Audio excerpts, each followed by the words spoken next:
Here. Michelle? Not here. Adam? Here.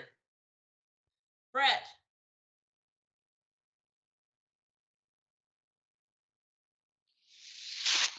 No Brett. Okay. Tom? Here. And Ron? Michelle says that it says she's in the waiting room, whatever that means. So we Here. don't have Michelle, Brett, or Ron. Ron's here. He's not responding. Yeah, Right. Michelle's here too, but it says she's in the waiting room, Ron's whatever here, that and I means. can hear him. He's in the Can middle. you guys hear me? I can hear you. I'm not sure why Peggy can't. I can hear you, Ron. I could hear him now. Yeah. Okay, good. Okay, so just Brett. I didn't get Brett though. Is he here? He was gonna be, yeah. Can you guys hear Brett? No, he's not showing up on the list, and neither is Michelle. Okay. All right. Do we have any announcements? Yes, Excuse me. Chairman. I wanted to just, it sounds like the cat's out of the bag already for Sylvia moving on to greener pastures. She's been here for 25 years, and I just wanted to recognize her. Her last day with the city will be on Tuesday, and I think she's going to spend a lot of time up in the mountains in her cabin. And we're all enjoy invited. herself. Yeah, you're all invited. So moving on to greener pastures, not putting out to pasture, right? She's moving on. Yeah. Rodney, Michelle wants you to, she just went away again. Have Rodney email me the link again. Okay, I'll see what I can do.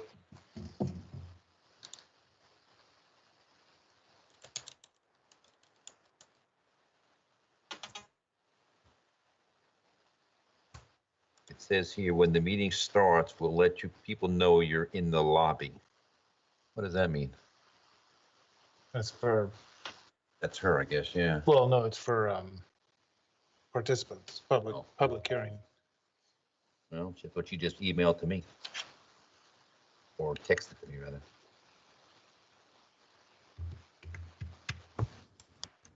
So it looks like Brett is here now.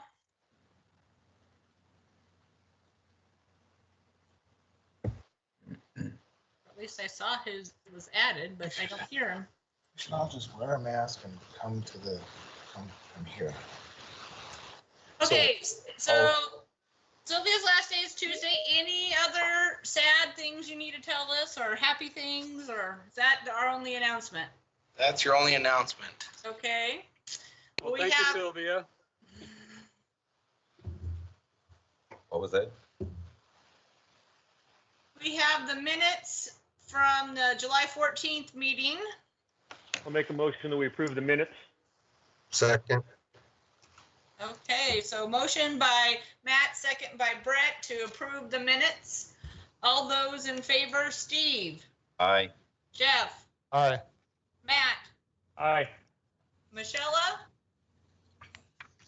Not here yet. Adam, Aye. Brett, Aye. Tom, Aye. Ron. Aye. Okay, minutes are approved. Do we have any report on council actions, or are they never coming to a meeting again? Mr. Haverfield was invited. I can report on what was done at Okay, the city council for the public hearings. Annexation and zoning to BC for construction of a church on Cherry Lane. 26.21 acre portion of Midway subdivision. That was approved with all conditions. The variance of, there was a variance of a shed just really close to a property line.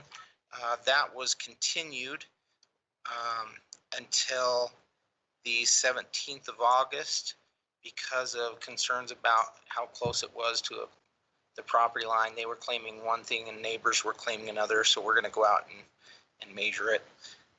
Another variance for very similar situation was approved with a minimum of 3 feet from a property line, which is required by building department. And then there were just a couple of items for CDBG. The annual action plan was approved.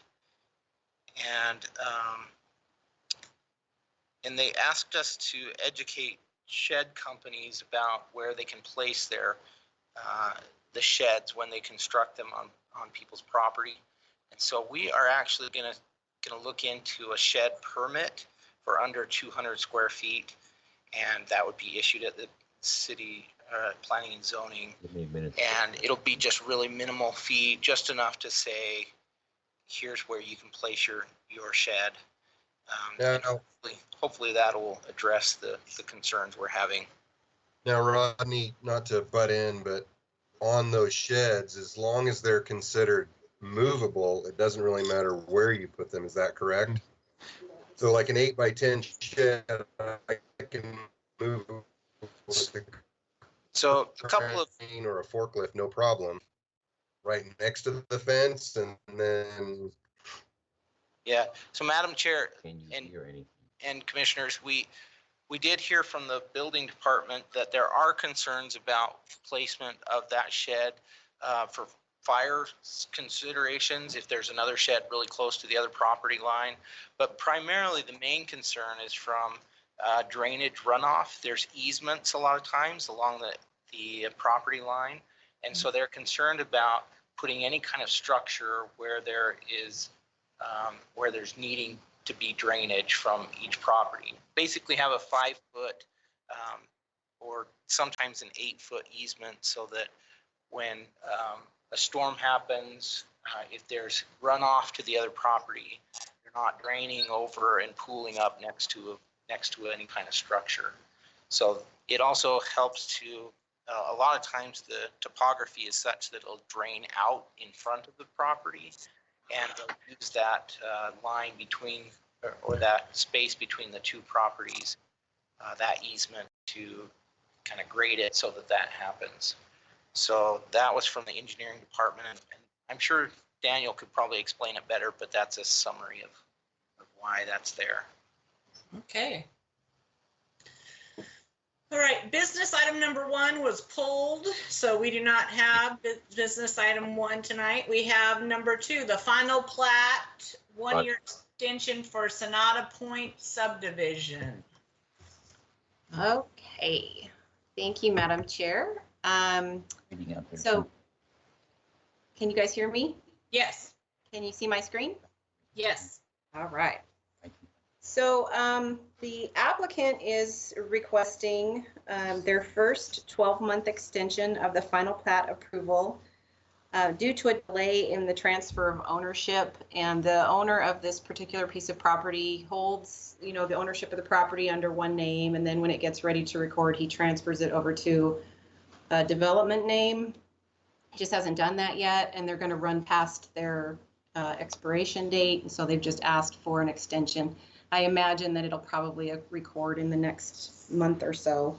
They've got all their signatures, they just don't have the ownership transferred. So this is for Sonata Point subdivision number 3, which is comprised of 15.92 acres. It's proposed to be platted into 57 buildable lots and 7 common lots located in an RS7 zoned area west of Lone Star Road and, south of Lone Star Road and west of Middleton Road. So just to refresh your memory a little bit, this is what phase 3 looks like. Property is located inside the city limits. It's surrounded by RS zone properties. Yes. This is Matt. I'm not seeing anything about Sonata Point on your screen here. No. No, it's a daycare. Oh, you didn't get the other one. Yeah, Let we me got the try that wrong one up, again. it looks like. Let me try it again. Sorry, jump in the public hearing. Now, can you see that? Yes, ma'am. Okay. Well, Much better. sorry about that. So Now there's it makes sense. there's the plat that we're talking about. So anyways, they're requesting a 12-month extension, but I imagine it's going to record fairly quickly. So if you have any questions, I will stand for those. Anyone have any questions for Christy? I'd entertain a motion. If not,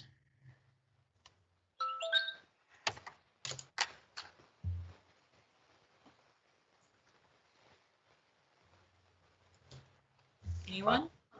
Rodney, he's in. Madam Chair, I'd make a motion that we grant the one-year extension for the Sonata Point subdivision with all conditions, if there are any. I'll second. Okay, motion by Matt, second by Adam to do the one-year extension. All those in favor, Steve, Aye. Jeff, Aye. Matt, Aye. Michelle, Aye. Adam, Aye. Brett, Aye. Tom, Aye. Ron. Aye. Okay, unanimous, so that is granted. All right, we have 7 o'clock, so we can go to the public hearing. I know we have a lot of people who want to testify for item number 2, and we'll go through people in the order that they're on the sign-up sheets for that, but we're going to deal with public hearing number 1, which is a conditional use permit for a commercial daycare for more than 12 children. Christy, we have an applicant. The applicant is in the room. Awesome. We'd love to hear from the applicant.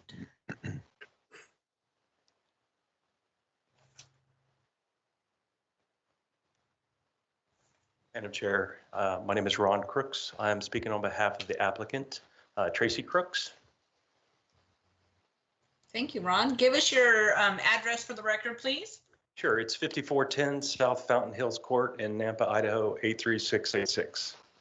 Okay, tell us what you guys want to do.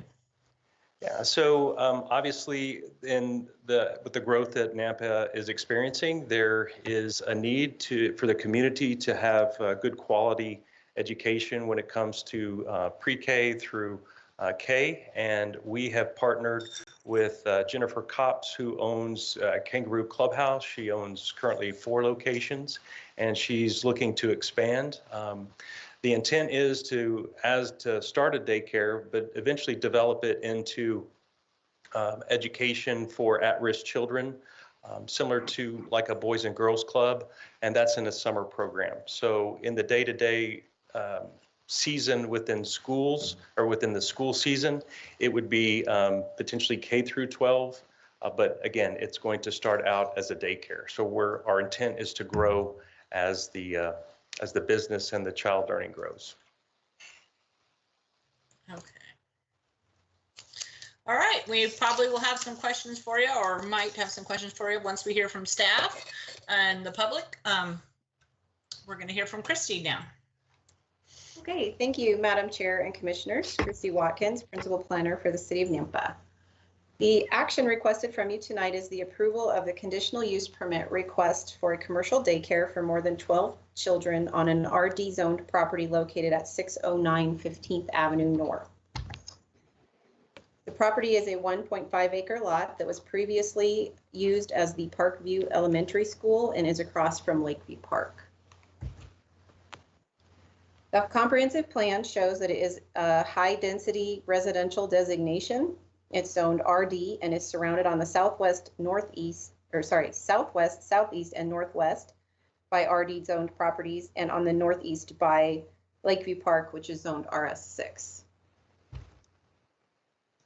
Nampa City Code defines a commercial daycare as 13 plus children for the purpose of commercial operation.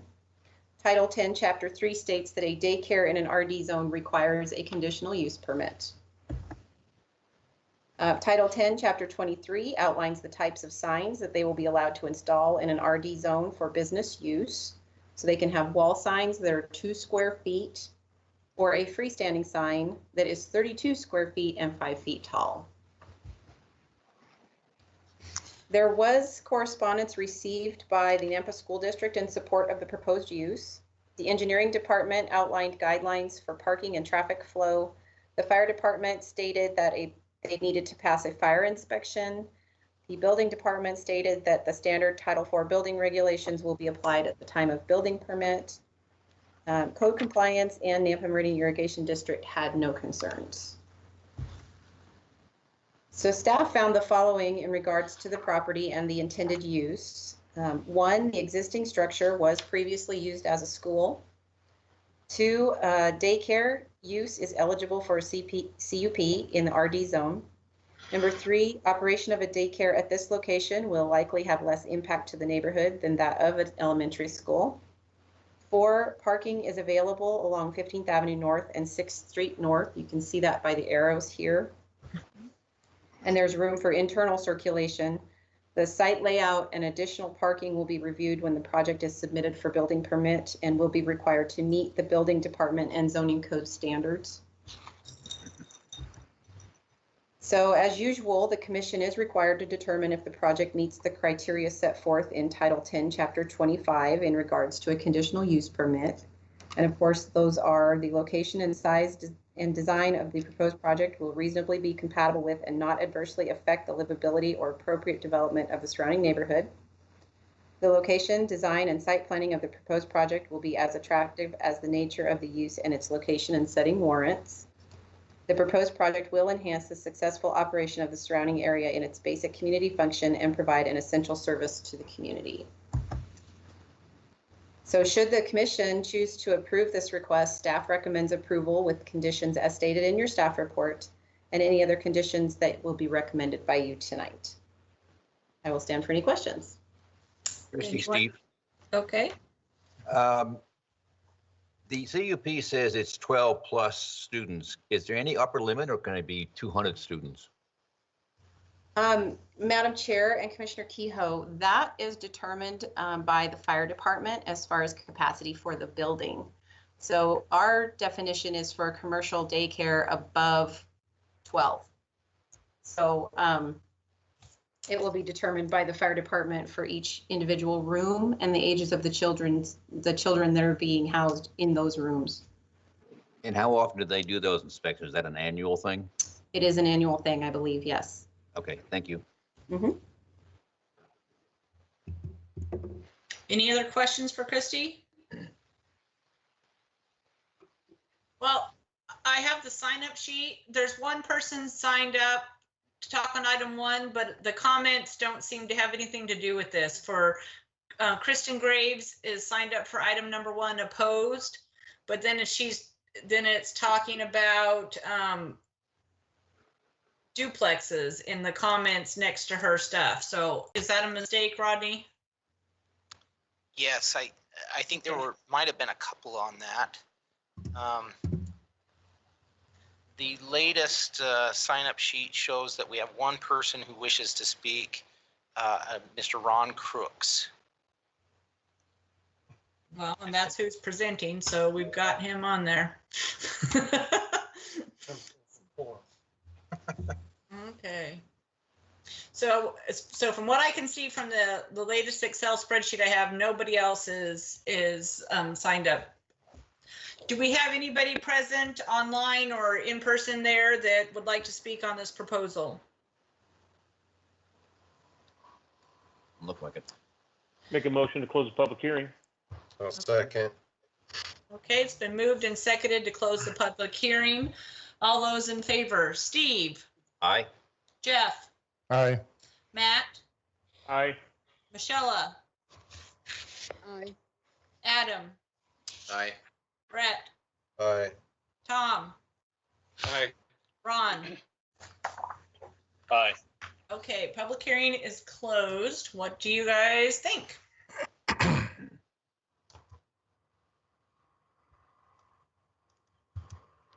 Chrissy, do you have a motion we could put up on the screen? Yes. If I were to I ask like a it. question of the I applicant, like it because it's taken a school that's being used for basically nothing right now and repurposing, and I'm sure that if it goes through, they'll clean up the outside of the building and continue to make it look nice instead of just letting it go to pot. So Did somebody say they had a question for the applicant? No, just a clarification for something I think I heard him say, but I don't want to, it's not that big a deal. I don't want to have to open up public hearing again. Yeah, you would have to. Rodney's shaking his head. Yes, please move on, Jeff. Move on.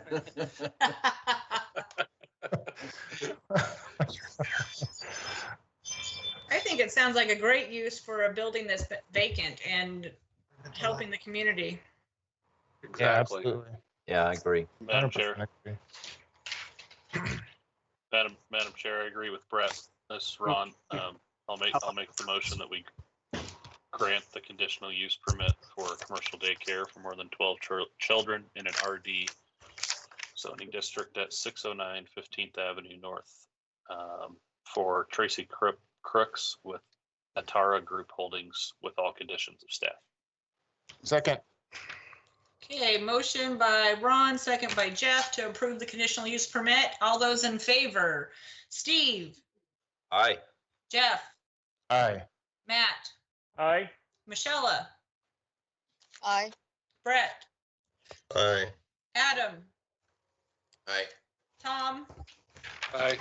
Ron. Aye. Okay, now we are on to public hearing item number 2. And it is a conditional use permit for 2 duplexes.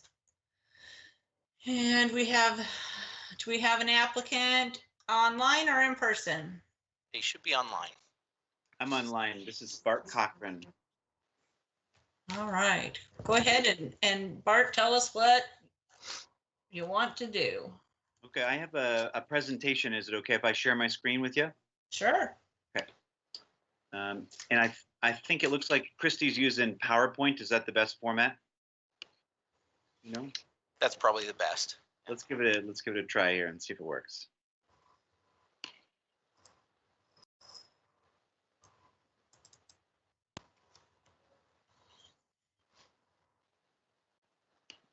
Okay. Let's see. That show up on your screens? Yep. You can see that. Okay, so I'll go to present mode. Let's see if it fills the screen. There we go. How about there? Does that read it legible to everybody? Yes. Fantastic. Okay, I'll start. Yeah. So greetings, honorable commissioners, and thanks to Rodney for all his work on this CUP application. I hope everybody's doing well during these interesting times. Thanks for your consideration of CUP 18820, what we're calling the Charlotte Meadows Infill Project.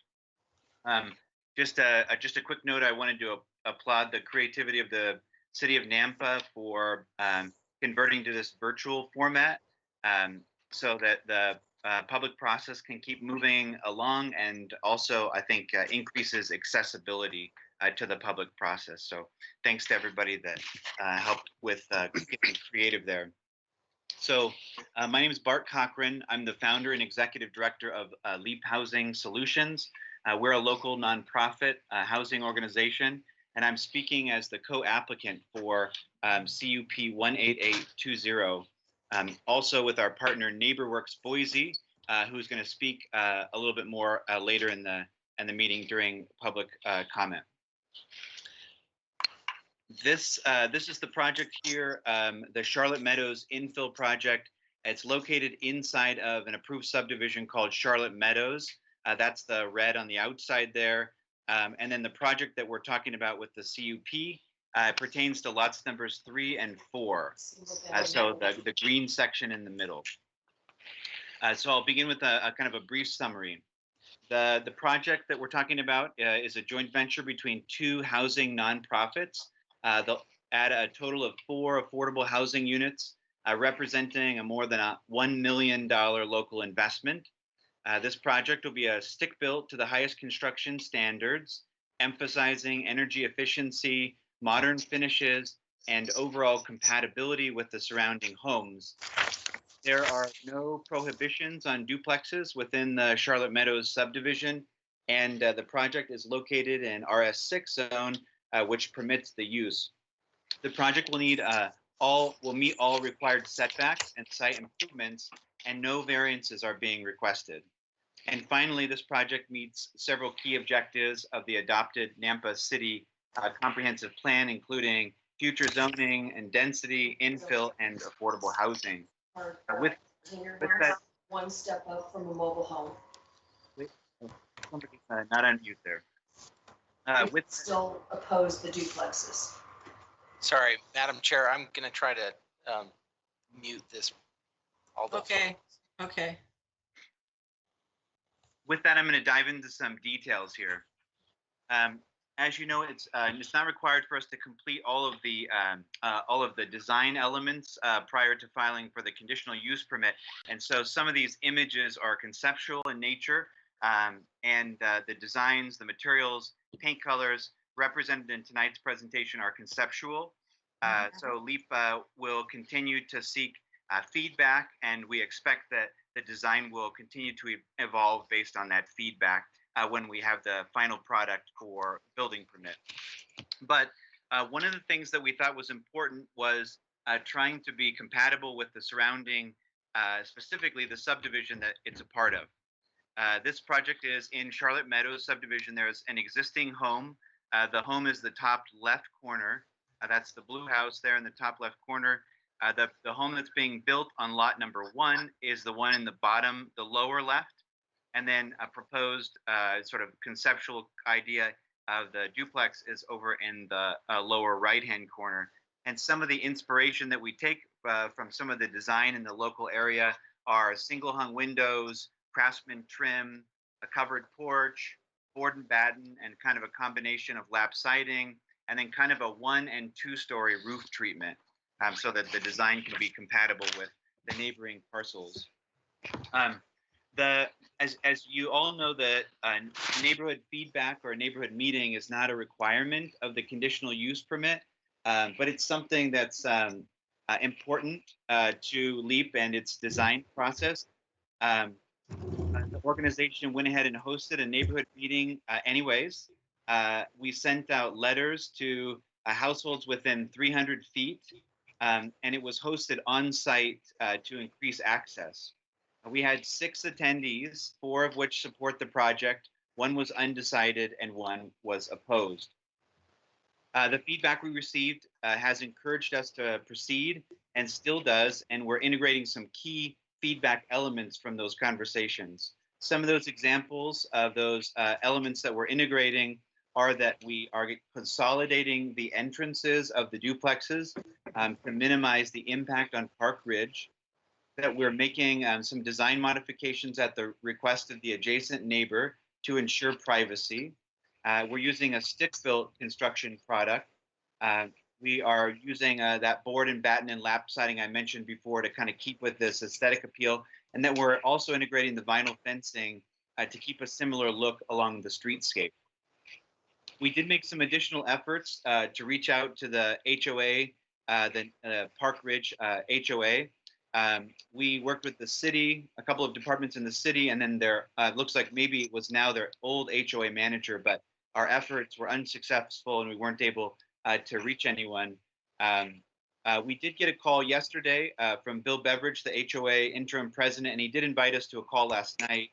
Although it was last minute, we were able to round up a few people on our end and have a conversation about the application, and a conversation I think was constructive in my opinion.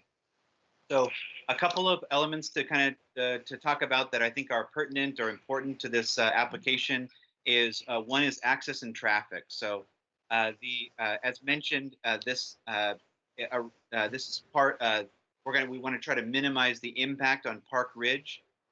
So what we're doing is, you can see on the right hand side of the screen, you can see that we've consolidated the entrances. We've brought the garages to the middle, and then the 3rd and 4th units are brought to the rear of the lot. And then additionally, the way that the property is accessed is you pull off of Grays Lane onto Park Ridge, and then during the short plat approval of Charlotte Meadows, it was approved to do a U-turn at the end of the median there, and then access it from the other side. And so no, we don't believe there's any traffic impacts to consider from that perspective, because we're not going to need to median or to make any modifications to the center median.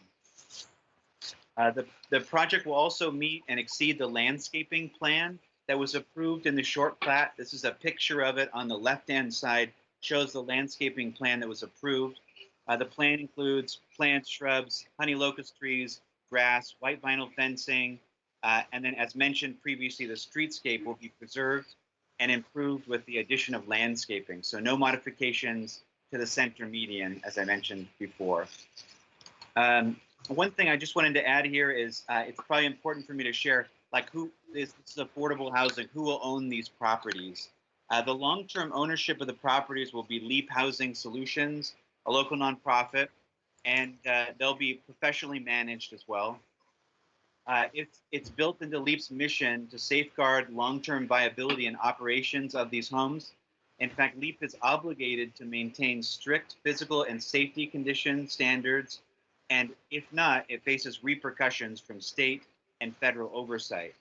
You can be assured that Leap will keep properties in excellent physical condition, including landscaping, regular maintenance, and reserving funds for future capital improvements.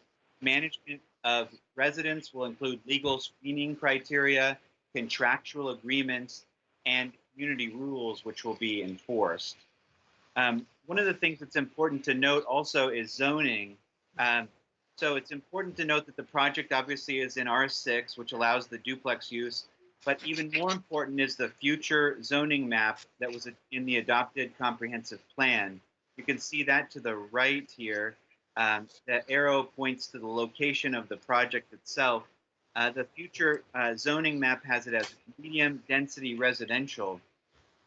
Included in the definition of MDR is medium density apartments and duplexes, and allows for a density that supports a project like this. And then lastly, sort of relevant to zoning is that recently there were 2 multifamily projects approved, nearby one over at Kings and Park Ridge, which is about a 2-minute drive from the site, and one at Kings and Victory, which is about a 3-minute drive. The site also is an infill project. It's vacant, it's underutilized, and it's surrounded by developed land. The comprehensive plan identifies infill as a top priority. Specifically, the plan states that the city of Nampa will prioritize infill and redevelopment, and the tools that the comprehensive plan calls out are to utilize applicable zoning codes that allow for greater density or mixed-use development. And I can't think of a better utilization of that tool than this project. The other one I want to talk about is affordable housing. The best numbers that we have for the city of Nampa is that there's a deficit of 4,000 households of affordable that are needed for 4,000 units needed of affordable housing, and we know that that number is just growing. Wait lists exceed 50 or more households at some properties, and all of it has been compounded by COVID-19. We expect the need to be much, much worse. And also with rising prices, as Idaho continues to be a popular destination for relocation. In fact, the 2020 Community Health Needs Assessment that came out earlier this month identifies housing as the #1 significant health need in Nampa. The project will serve families making 80% of area median income or less, which is, just to give you kind of some numbers, which is a maximum of $59,850 per year, or put another way, approximately $28 per hour. Wage earners that meet this threshold often include healthcare workers, teachers, construction workers, food service, manufacturing, and city staff, among many others. I can't imagine any of us could, I bet that every single person here could probably think of somebody who would benefit from housing like this. So tonight we're considering 4 units of affordable housing, which when looking at the need, we're meeting like 1/100th of the need. So no doubt a drop in the bucket, just a drop in the bucket, but nonetheless, we believe it's an important drop that every household counts. I want to quote from a support letter from St. Alphonsus that they provided for this application. Jennifer Pelagi, the VP of Community Health and Wellbeing, states, it cannot be understated that Nampa, Canyon County, and the Treasure Valley region at large was experiencing a shortage of affordable and mixed-use income housing pre-COVID. The Charlotte Meadows project will not only meet the need established well before the pandemic, but will serve to assist the community in its recovery. I just want to point out a few more things about affordable housing. The comprehensive plan also, along with the consolidated plan both, make it clear that affordable housing is, as it states, a quote, top 10 priority being utilized by city staff to determine action plans. This activity includes goals such as increase and preserve the supply, strengthen supports and housing options, and reduce homelessness. And moreover, the comprehensive plan calls on the objective of promoting choice and affordability in housing options. The tools called upon to achieve the objective are to encourage infill development, welcome diversity in housing, utilize a density model in lieu of a lot size model, and locate housing areas that in areas that improve employment and educational opportunities. Again, I can't think of a better project that makes use of these tools and strategic objectives. The consolidated plan goes one step further and calls out as the top objective in the 5-year housing goal ending in 2021 that the city is to, quote, encourage affordable rental and infill housing development by providing non-monetary support by fast-tracking development approvals and creating a favorable regulatory environment for organizations creating affordable rental housing. In other words, remove all barriers to increasing affordable housing supply. One of the things I just wanted to add here is there's a common misconception that I want to share. We hear it often, but that considering that the CUP approval requirement, one of them is that the application will not adversely impact the surrounding neighborhood. I just want to come right out and sort of address it. There was a study completed by a subsidiary of the world's largest real estate company, Zillow. The company is Trulia Research. They're owned by Zillow. We've all probably heard of that company. And they asked this exact question. This extensive research covered over 3,000 affordable housing projects in the 20 least affordable communities in the US over a 10-year period. The conclusion, low-income housing has no effect on nearby home values. To be clear, we know of no study that proves otherwise. In fact, the comprehensive plan is embracing the move to the positive effects when communities exist of diverse and affordable housing options. This is known as mixed income, when households of different incomes live in close proximity to one another, communities are better. This can also be known as another way of defining compatibility. Our application comes before the Planning and Zoning with a wide range of support. I just want to give you as brief of a summary of the support as I possibly can, either between phone calls and letters and folks that will testify tonight. There are dozens of people who have come out to support this project. Let me start with neighbors. There are just 2 owners that are directly adjacent to this project, therefore directly impacted by it. Both owners support the application. One, which will speak tonight during public comment, and the other, I quote their statement of support here. I am stating I am for the proposed building by Leap Housing. I believe we should always help those in need, and this low-income housing project will help greatly. Nampa residents. Dozens of Nampa residents have written in and left voicemails for the City of Nampa expressing their support for CUP 18820. City of Nampa Community Development Department has provided written support of this application, reaffirming the, quote, need for more affordable and diverse housing options as one of our city's highest priority needs, and, quote, housing development activities such as the proposed Charlotte Meadows project would align with the needs, goals of the CDBG 5-year consolidated plan. Key Nampa institutions support this project. Natalie Sandoval from Nampa Schools will speak tonight, and the #2 largest employer in Nampa, St. Alphonsus, has provided a letter of support, which I read from earlier. Fair Housing. Zoanne Olson, Executive Director of Intermountain Fair Housing Council, has provided written support for this project. Churches and church members in Nampa have expressed support, such as Real Life Church and Trinity Lutheran's Pastor Megan Manlove, who will speak tonight as well. Service providers have expressed their support, such as Catch, Idaho Department of Health and Welfare Advocates, Advocates Against Family Violence, and Jesse Tree of Idaho.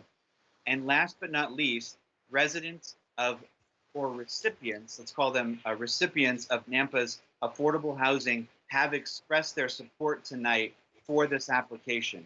So I just want to highlight 2 of those letters, and then I'll conclude. I want to highlight, these are 2 quotes from 2 letters from folks who live in affordable housing. So I quote, "The need for accessible housing is of paramount importance. My husband is a veteran and recently retired 45-year law enforcement officer. My brother-in-law is disabled, and we also have our 15-year-old son, as well as our 2 preschool granddaughters we are raising. We never thought homelessness would happen to us. The sad truth is that it can happen to anyone when circumstances turn into the perfect storm. We cannot be the only family that has had this happen. That is why these new homes are so important to our community." So another quote, "This community and the program for low-income residency and qualification saved our family. Without sufficient recent history of income and without sufficient financial resources, we were destined to be homeless. This community was part of our restoration, and we are thriving now because the Lord brought us here. I hope our testimony adequately portrays how advantageous these types of communities can be for families who need a little help to obtain solid footing." With that, I urge your approval of CUP 18820 and yield to questions or to Rodney. Thank you. I'm sure we'll have some questions for you at the end after we have public testimony. Rodney. Okay, Madam Chair, for the record, Rodney Ashby, Director, Planning and Zoning. And let me see if I can share my screen now.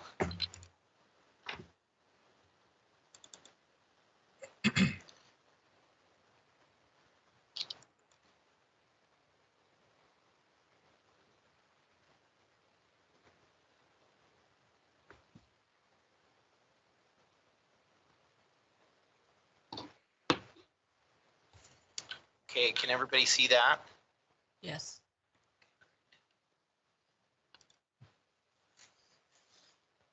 All right, I think the applicant did a good job of highlighting where this is at and its relation to Charlotte Meadows subdivision that was just recently approved. So I'll kind of move through this pretty quickly. He's also highlighted his intentions and the project description, so I won't go through that anymore, but just a reminder that it's for four dwelling units, 2 duplexes, so 2 different buildings with 2 units each. And this is the location, give you a better sense of where we're at, south of the airport along Grays Lane and then Park Ridge Drive. Right in the middle of the screen there, the map is the blue highlight as to where the property is. And it is on the comprehensive plan as medium density residential, as the applicant has highlighted. The existing zoning is RS6. A little bit closer view in just a second, but I did want to highlight the areas that he mentioned, just north of Victory and east of South Kings Road. The corner of that property near that intersection is zoned for commercial or BC. It's a small parcel that's zoned for commercial. And then behind that is zoned RMH. That just recently happened, so it's not showing up on your maps yet. And then to the south and just north of Park View, I think the applicant said Park Ridge, but should be Park View, and east of South Kings Road is a new zoning designation that is also not showing up on your map that was just recently approved for RD, or duplex zoning. And what is happening there is the greatest density that can be done in the RD zone is for fourplexes on individual lots, and that is what's happening in that location. So again, location of the applicant's property. The proposed duplexes is highlighted in blue, and it's approximately the closest multifamily development is approximately half a mile away. Again, a closer view of the zoning in the area. A couple of enclaved properties close by, which are a little larger lots, but primarily surrounded by residential subdivisions, single-family residential subdivisions. And I've highlighted all the different subdivisions in your staff report, and I'm happy to go through those again. But I think you have a good sense of where this is at and the surrounding area. Happy to go back to this if we need, though. So just a quick aerial view. You can see the address of 82 Grays Lane is being developed as that single family home that the applicant showed. And then that is currently under construction right now. And then the area highlighted in blue is the proposal for the duplexes.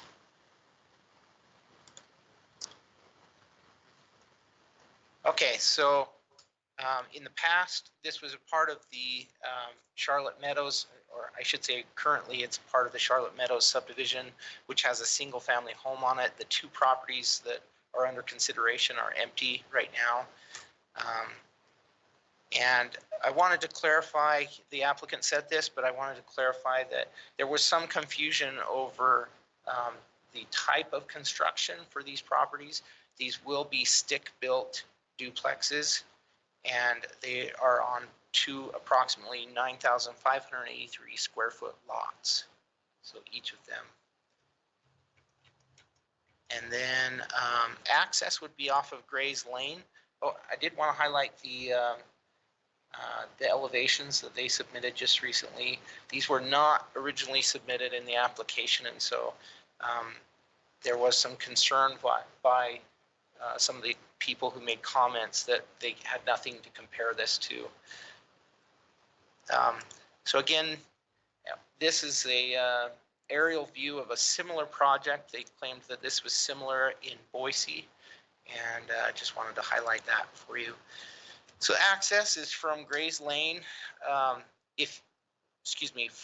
originally from Grays Lane, but essentially it comes off of East Park Ridge Drive. And so as the applicant has stated, you'd have to make a U-turn or go through the subdivision to access these two properties.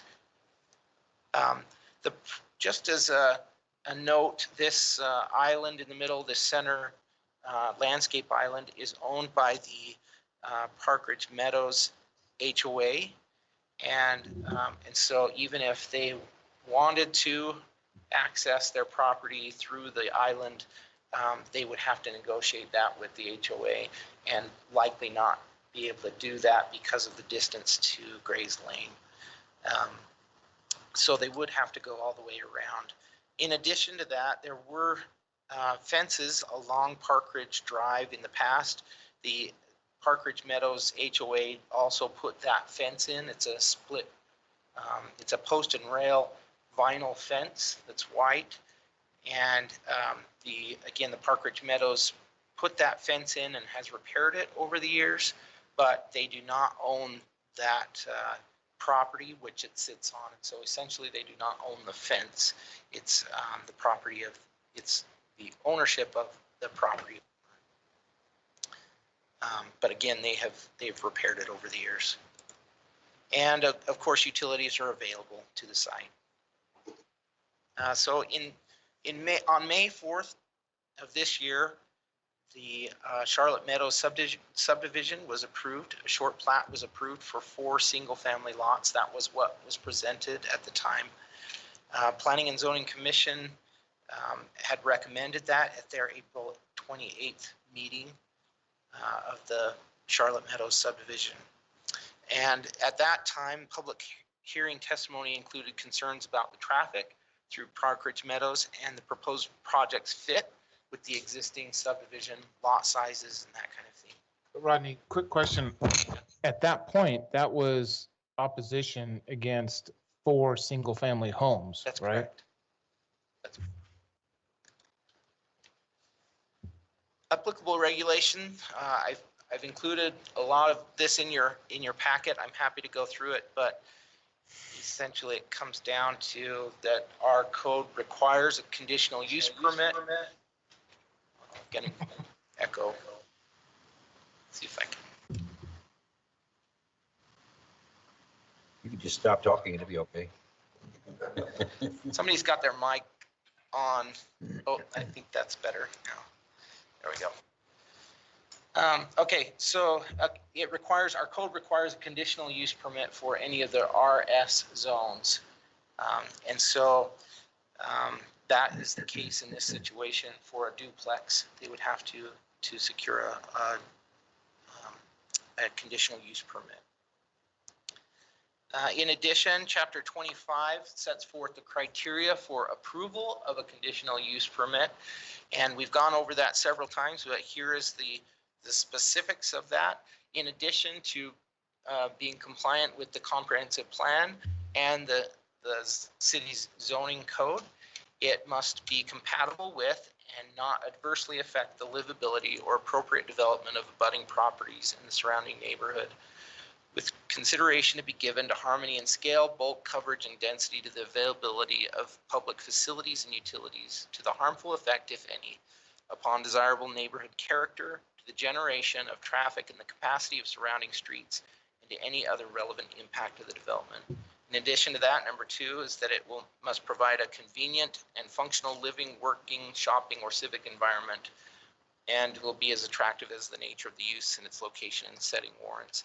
And finally, number 3 is that it should enhance the successful operation of the surrounding area in its basic community functions, or will provide an essential service to the community or region. So that is the criteria you have to use in order to approve or deny a conditional use permit. And I'm happy to go back to that if that's needed at the time of decision. Critical correspondence. So I've received a lot of correspondence and I forwarded all of that on to you. However, at the time that the packet was created, it was limited. I didn't have all of that communication yet. And so I included as much as I had received to that point. And I will highlight a few of the comments I received, but again, I'd encourage you to look over what I provided to you and then any further testimony that you'll receive tonight. Nampa School District indicated that they have schools in the area that will service this location and that they have capacity. Nampa Engineering Division, any future development of this site is subject to City of Nampa building permit plan review process, which includes a review by Engineering Department Division, St. Alphonsus Health System support the proposal based on the documented need for affordable housing in the valley. Nampa Community Development Division supports the application based on the 5-year consolidated plan housing assessment goal to increase affordable housing options. And I believe, I don't think that Matt is here tonight, but he spoke with me earlier about his support for this and stated that this is the kind of funding or the kind of project that potentially community development block grants could help fund. So I also, as I mentioned, received significant public testimony. Primarily, the support for the project was based on the need for affordable housing in the community. Now, I've done this tonight. we've made this possible for people to leave public testimony, audio testimony that is recorded and then provided to you in this meeting as if they were here because of COVID-19. So I've got all of these that I need to go through. I'm going to try to share this with you and make it possible for you to hear them. Please indicate if you cannot hear them.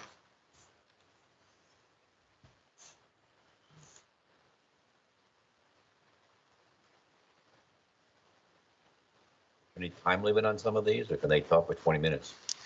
There is a time limit of 3 minutes, so.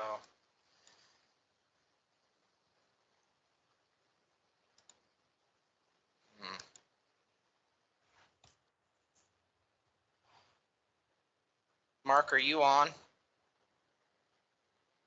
This worked earlier.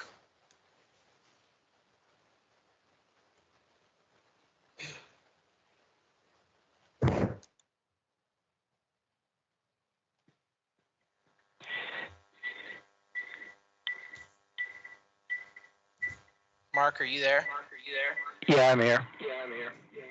I can't get the audio to play. You might.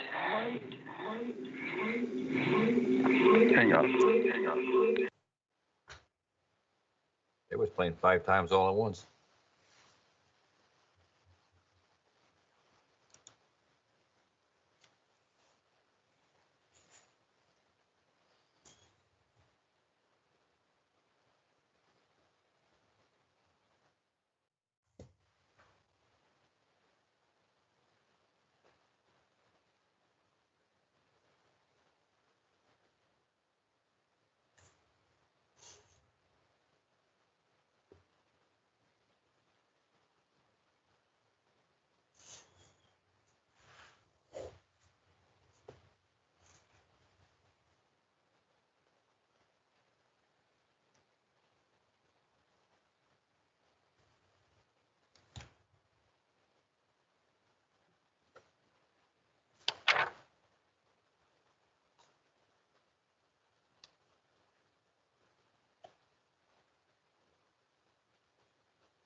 Just read them.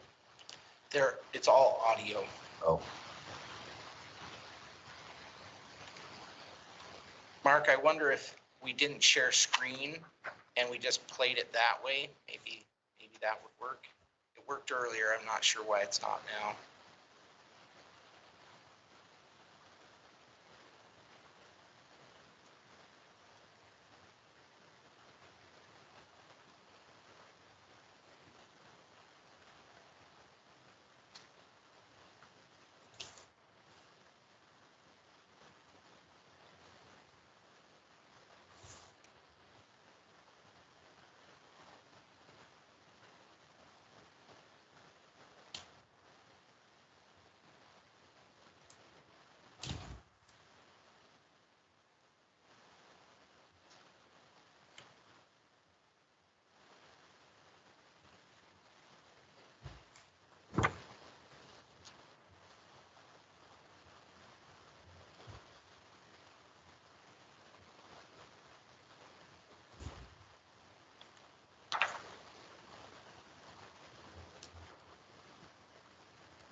Go ahead and try it.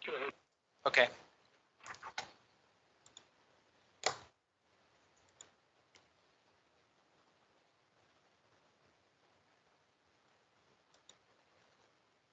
It's not allowing me to click that. Go ahead and stop presenting. Okay. And then when you start, tell it to use system audio.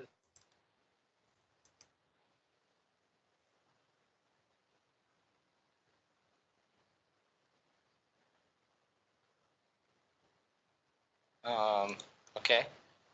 So do you want me to try sharing screen again, or should I just go to the... Yeah, just share the screen and then make sure you click the system audio. And sharing screen here, right? And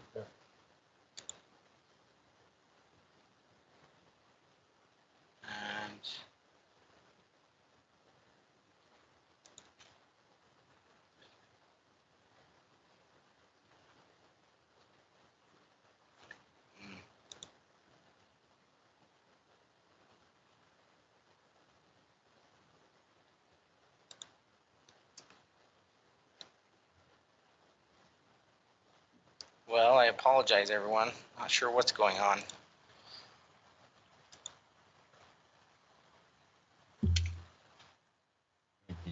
You tell how many are in favor, how many are opposed? Yeah, there were approximately 12 people who were in favor of it, but I'd really like to have you hear them. And let me see if I can. Like I said, it was working Here comes earlier. your I'm not savior. sure what happened. Do you want us to go on to other public testimony of the people who have signed up and try and come back to that? We could do that, or I could finish the presentation and then come back to them after the other public testimony as well. Whatever you think is best. Hey, we can stay awake. Okay,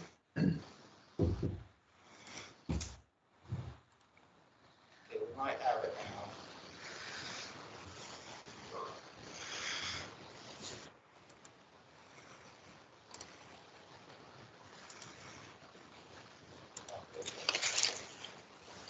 now. Okay, sorry about that. Let me try it again.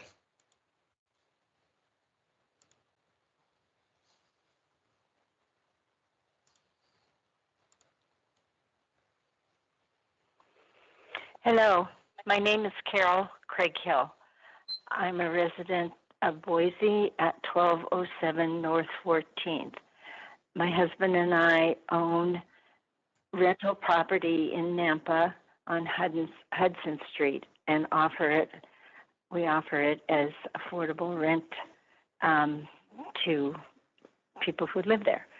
I'm calling planning and zoning today to provide support for the conditional use project request 188-20. The Charlotte Meadows project will bring much affordable housing to Nampa while enhancing the area. These homes increase infill, promote choice in housing options, and are located near essential services. Thank you for your consideration of my support to approve the CUP request. Thank you very much. Bye.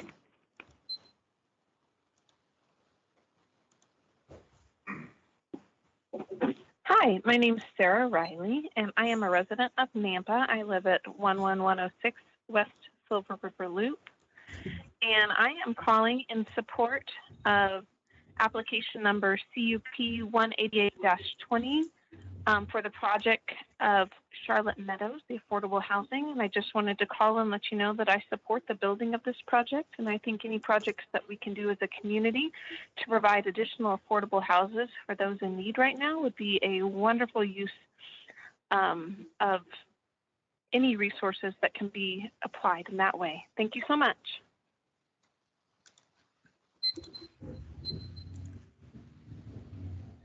Hello, my name is Anthony Ennison. I work with the Intermountain Fair Housing Council, working to uphold fair and just housing across the state, as well as a member of the Boise City Ada County Homeless Coalition.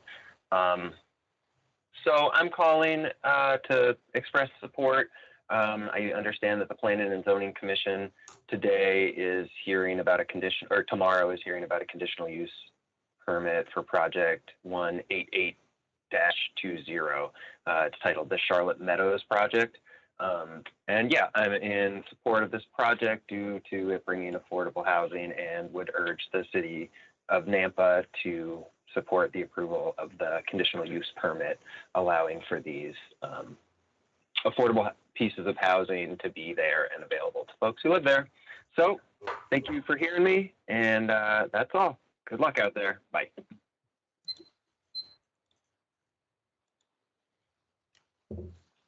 Hi, my name is Vivian Parrish. I am a member of the Boise Ada Homeless Coalition with a real interest in affordable housing in our area. I'm calling the Nampa Planning and Zoning Commission today to provide support for conditional use with project request 188-20. The Charlotte Meadow project will bring much needed affordable housing to Nampa while enhancing the area. There's such a crisis in affordable housing in this Valley. We thank you for your consideration and support of this conditional use project.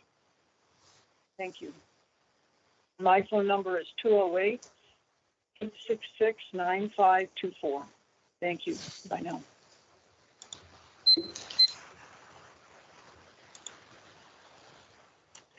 Hello, my name is Gail Wilde, W-I-L-D-E, address 2226 East Kane, C-A-N-E Street, Boise, 83712. And I'm a member of the Boise-Ada County Homeless Coalition, who's very interested in affordable housing in our area. So I'm calling about the conditional use permit request 188-20.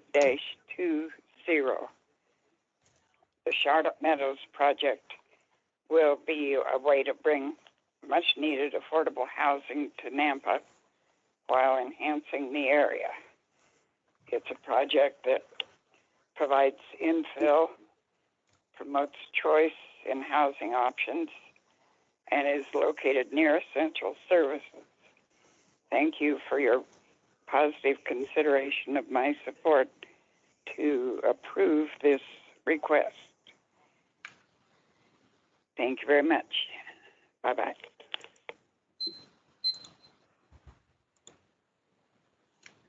Yes, this is Kay Marquardt. Our address is 3300 East Redstone Drive, Boise, Idaho 83712. I'm calling about the conditional use project request 188-20. I was the one who donated the property, the land for the Windy Court project for affordable housing, low-income affordable housing. I've been working for years, also along with the Homeless Coalition, Ada County Boise Homeless Coalition, to create affordable housing. I think this is extremely important to do this.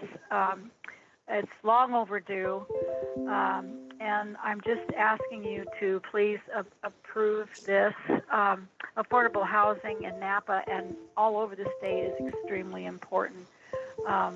They promote choice in housing options, and they're located near essential services, et cetera, as is Windy Court.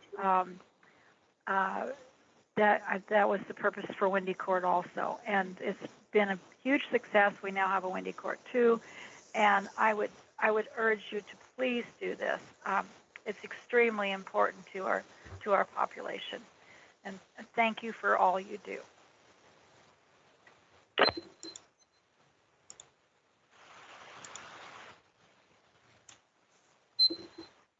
Hello, my name is Brent Peterson. I'm calling on July 24th, 2020. I'm calling in light of, I believe, a Planning and Zoning Commission meeting that's happening, I believe, next Monday or Tuesday. I'm calling specifically about the LEAP housing solution for the Charlotte Meadows CUP hearing. I'm in support of this. I'm also, of course, working as the co-chair of the Food Access Committee for Healthy Nampa, and the need for affordable housing is essential in this area.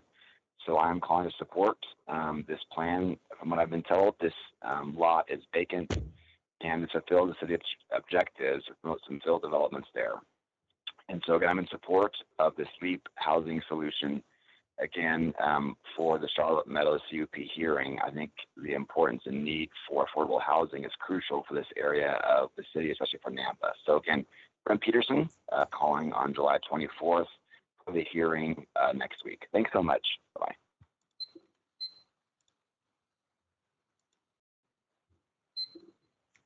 Hi, my name is Mike Kipp. I'm calling on behalf of the Charlotte Meadows project. My address is 823 West Mountain Ash Loop. That's Nampa, Idaho, 83686. And again, the Charlotte Meadows application number is CUP 188-20.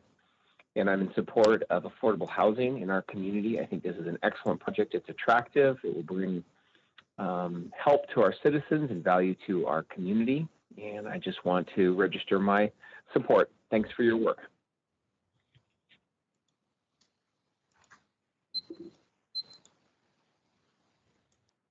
Hello, my name is Kathy Winwood, and I'm a resident of Nampa, Idaho. My address is 1404 59th Street North in Nampa. I'm calling the Planning and Zoning Commission today to provide support for the conditional use project requested 188-20, the Charlotte Meadows project, which brings much needed affordable housing to Nampa while enhancing the area. I am involved with Trinity New Hope, and there was controversy when that started, those 16 homes for affordable housing. And it is amazing that the price of homes did not go down. And it is also a treasure in the Nampa city. And I also feel that it meets the needs for those that are in need for affordable housing. That is very short here in the Nampa area. I believe that these Charlotte Meadows and with LEAP's direction, these homes will increase infill, promote choice in housing options, and it is located near essential services. So thank you for consideration of my support and approve the CUP requested for Charlotte Meadows. Thank you.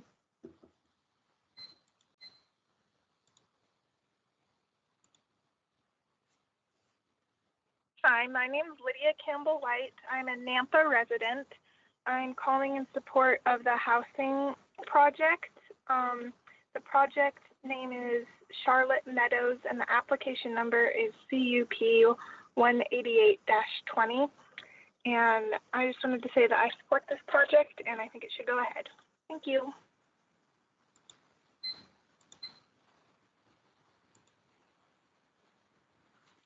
Hello, my name is Robin Snegas. I live at 4217 East Iris Court in Nampa, 83687, which is in the Meadows at Park Ridge subdivision. I'm calling in regards to item number 2 on your agenda tonight, the Charlotte Meadows on Grays Lane with LEAP Properties. There's a few things that I'm concerned about. The first thing that I'm concerned about on the proposed project for low-income housing by LEAP Properties is how it might affect my property value, obviously. Some of my concern is about traffic. Why have these been why have these proposed low-income properties been given an address on Park Ridge Drive when the property actually faces Grays Lane? Does this mean you guys are proposing an entrance from Park Ridge Meadows off of the Park Ridge Drive? Also, Park Ridge Meadows Association is currently paying for the upkeep on the fencing and the island landscaping in the street. Will this group or owner be paying our association a portion of the cost to upkeep that area if they're allowed to use this area? It seems fair that the owner should pay a portion of our association fees for the upkeep. And the last thing, what kinds of things are being proposed to keep the view of this property aesthetically pleasing to our development and consistent with what we have? Will they be adding trees, grass, fencing, etc.? We want to make sure that it's consistent with what is currently in place. Will this be an asset to Park Ridge Meadows homeowners? If so, how? Thank you very much for taking my questions into consideration. Again, my name is Robin Snegas, 4217 East Iris Court, Nampa, Idaho, 83687. Thank you. So obviously I should have put that next one on the last one on the next slide as those opposed. But I think you heard some of the same comments that I've highlighted from the correspondence I've received. And I'm just going to go through these next ones. I've received a lot of comments as well opposed to the proposal, stating some of the following. And again, full details are in those communications I've sent to you already. Duplexes are inconsistent with the single-family homes in the area. Duplexes would negatively impact the aesthetics and property values of the homes in the area. This will have negative traffic and safety impacts for the community. The applicant did not submit detailed development plans, elevations of homes to be evaluated. Higher density is not consistent with plans for the area. Concerned over the duplex's quality of construction and appearance, and worries that the material used will be shipping containers. Concerns that lot sizes are not large enough for families and that children will play in the road, creating safety concerns. Concerns that cars will park on Park Ridge Drive, which will create safety concerns for that narrow roadway at this location. And then concerns that this location does not meet the recommendations of the Idaho Transportation Department for developing affordable housing near transit and other services, requiring residents to travel great distances to access transportation and other services. So again, that last one, I think it bears noting that the applicant and others have stated that they're near services. Perhaps that's something that they could clarify what services they're speaking to. There are schools in the area, both a high school and an elementary school in the nearby area. There's also a gas station within about half mile, maybe a little more than a half mile, probably close to a mile, at the corner of Amity and Happy Valley. So again, maybe some of those services could be clarified by the applicant. So staff analysis. Access to the property off of Park Ridge Drive is directly from city right-of-way and therefore cannot be prevented by the Meadows HOA. Though the applicant for the Charlotte Meadows short plat stated that all homes would be single family at the time the plat was approved, unless a development agreement is put into place or the approval of the short plat was conditioned on it being single family residences, the underlying zoning regulates the land use. And so because it's the RS6 zoning, it does allow for duplexes with a conditional use permit, even though they presented the idea of single family homes. But there was no condition in that initial short plat to keep it single family homes. That's correct. In this case, the zone allows duplexes if the applicant first secures a conditional use permit. The requirement for obtaining a conditional use permit ensures that potentially inconsistent land uses, in this case, not considered at time of the plat, are vetted through the public process for consistency with the neighborhood and the city code. That is what I appreciate about the planning process, that we have this process to allow residents to come out and express their concerns, applicants to express their position and why it should be presented. That is the process we are following. The neighboring properties and area are solely single family homes, except for, as I said, the properties, the third bullet point there, about half a mile away.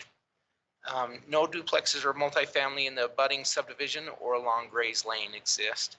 The applicant is working with another nonprofit to ensure the dwellings are used for affordable housing units and for long-term maintenance of those buildings. Chapter 3 of NAMPA's 2040 comprehensive plan calls for affordable housing strategies. There were many. I didn't bring them all out, but some of those included greater allowances for density, but then acknowledges that the need to maintain high quality buildings and properties. The commission must evaluate whether the criteria for approval of a conditional use permit applies to this proposed development. And again, I'm happy to go back to those criteria that you have to use. Actually, here they are.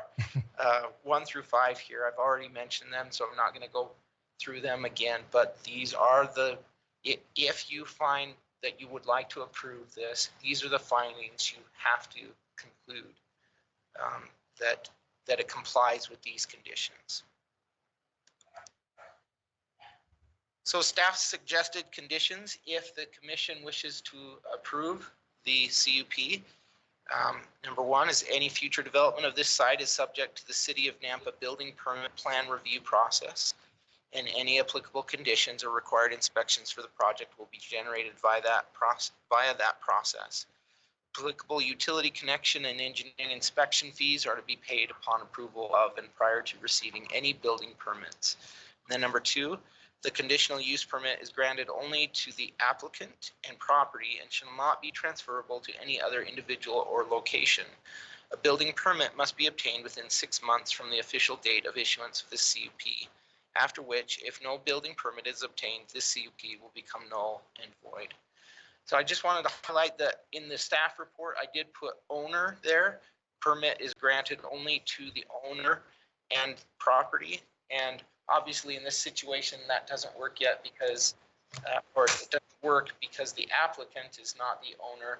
They're wishing to purchase the property, but at this time, they're not the owner. So it would stay with the applicant. And the reason that we put those conditions into the approval, recommend those, is because we could have another organization come in that perhaps is not as good at maintaining the property or complying with all the conditions that you place on this property. And so therefore they would have to come back in for a conditional use permit and prove that they are going to comply with all the conditions you wish to place on them. And then of course, number 3 is that you can place any conditions that are reasonable to mitigate the concerns of the neighborhood. And you can have those placed on the conditional use permit. So a potential motion is on the screen before you, and I am happy to stand for any questions. Rodney, I have a question for you. You read off objections that people had to the project. How many people had those objections? Was it 2 people or 7 people or 125 or? So you had 10 people that were speaking in favor, but most of them did not even live in Nampa. So how many were opposed to it? Yeah.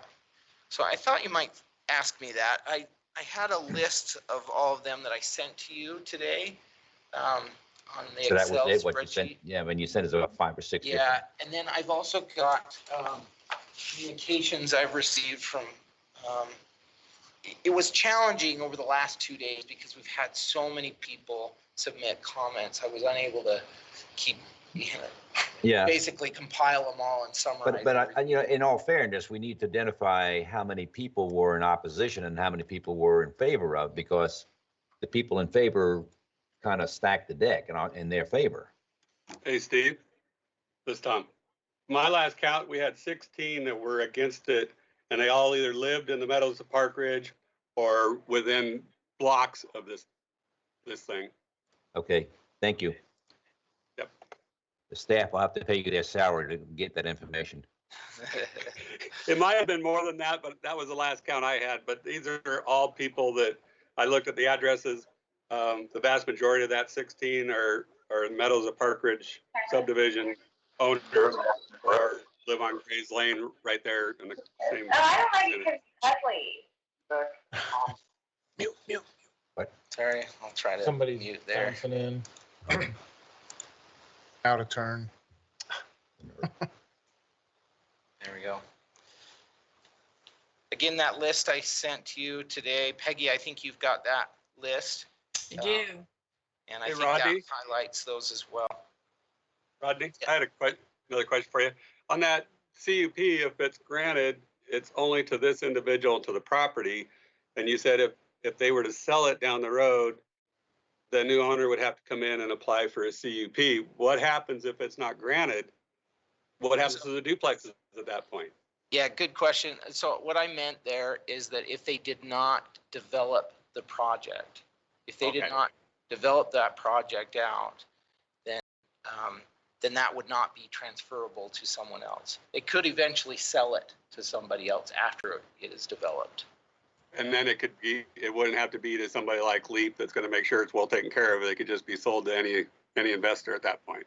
That's correct, but also if they do not comply with the conditions of the conditional use permit, you can withdraw that conditional use permit.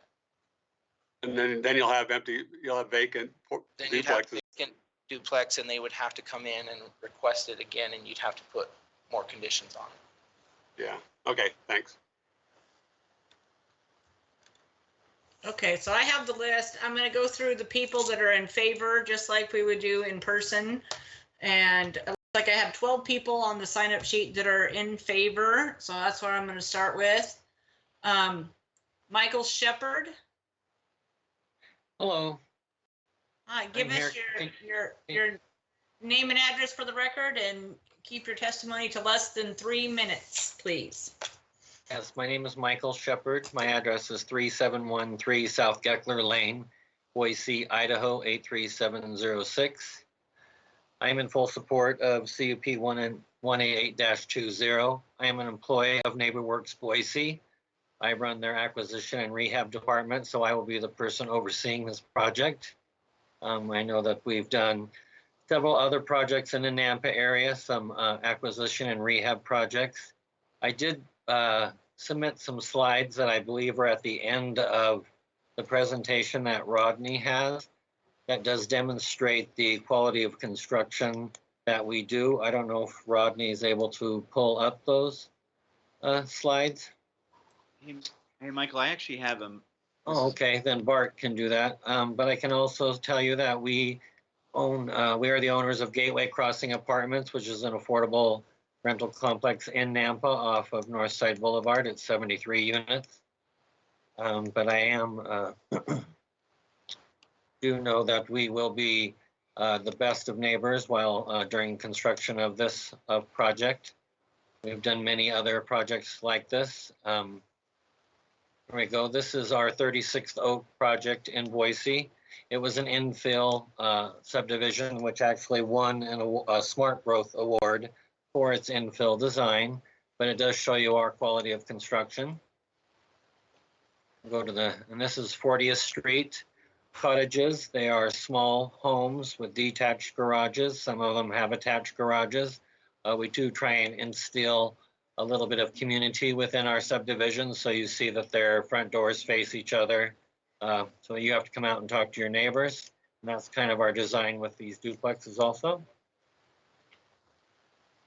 This is an example of the duplex. The only difference is these both had single car garages, but we took a blighted foreclosed property, just demolished it, and then built this duplex in Garden City. That's just an example of what the duplex would look like. And then this was a house in Nampa. We also purchase foreclosed or blighted properties, rehabilitate them, and then sell them to low to moderate income families. And it's just an example of one of the homes that we've done in Nampa on Amity Boulevard. I do appreciate the commissioner's time, and I am in full support of the project. Thank you. Thank you. Okay, the next person I have for is Megan Manlove. Yep, I'm here. Go ahead and give us your address for the record and tell us what you want. I live at 11116 West Mission Point Drive here in Nampa. Lived here for 10 years. Honorable Commissioners, I speak today in favor of the conditional use permit request 18820 for Charlotte Meadows. I served for several years.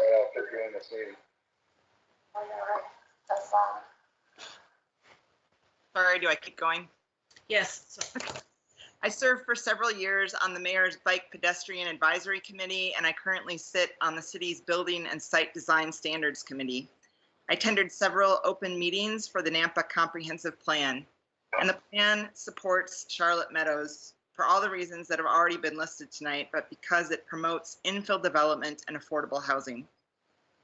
But I'm also speaking in favor of the CUP today because I believe Charlotte Meadows will positively impact the neighborhood. I've served as pastor of Trinity Lutheran Church for nearly 10 years. I've watched the videos of the hearings in front of this commission and the city council from the 1990s, when Mercy Housing and Trinity Lutheran proposed the New Hope housing neighborhood. There was real fear about the neighborhood changing and home values decreasing.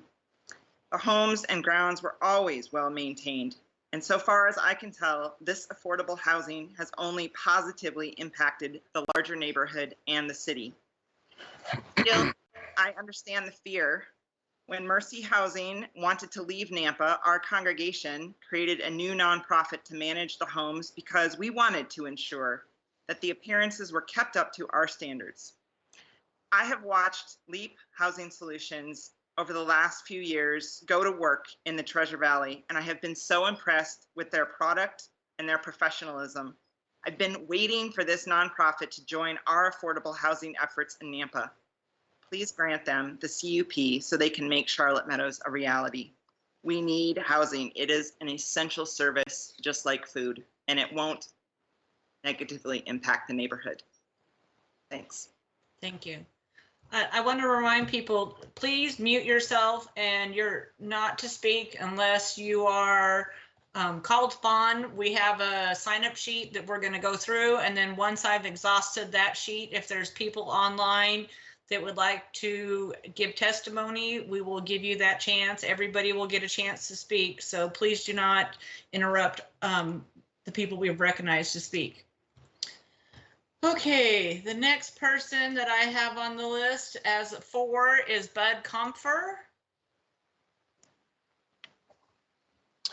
Hi, my name is Bud Comfer. I'm the CEO of NeighborWorks Boise. I am located actually in Middleton, Idaho, 8825 Vic Lane. And I am testifying on behalf of the project. We've done a lot of work in the Nampa market. In fact, as Pastor Manlove noted, I actually worked 15 years for NeighborWorks or for Mercy Housing and was part of some of the rehab projects, over 75 foreclosed homes that happened in the neighborhoods around Nampa.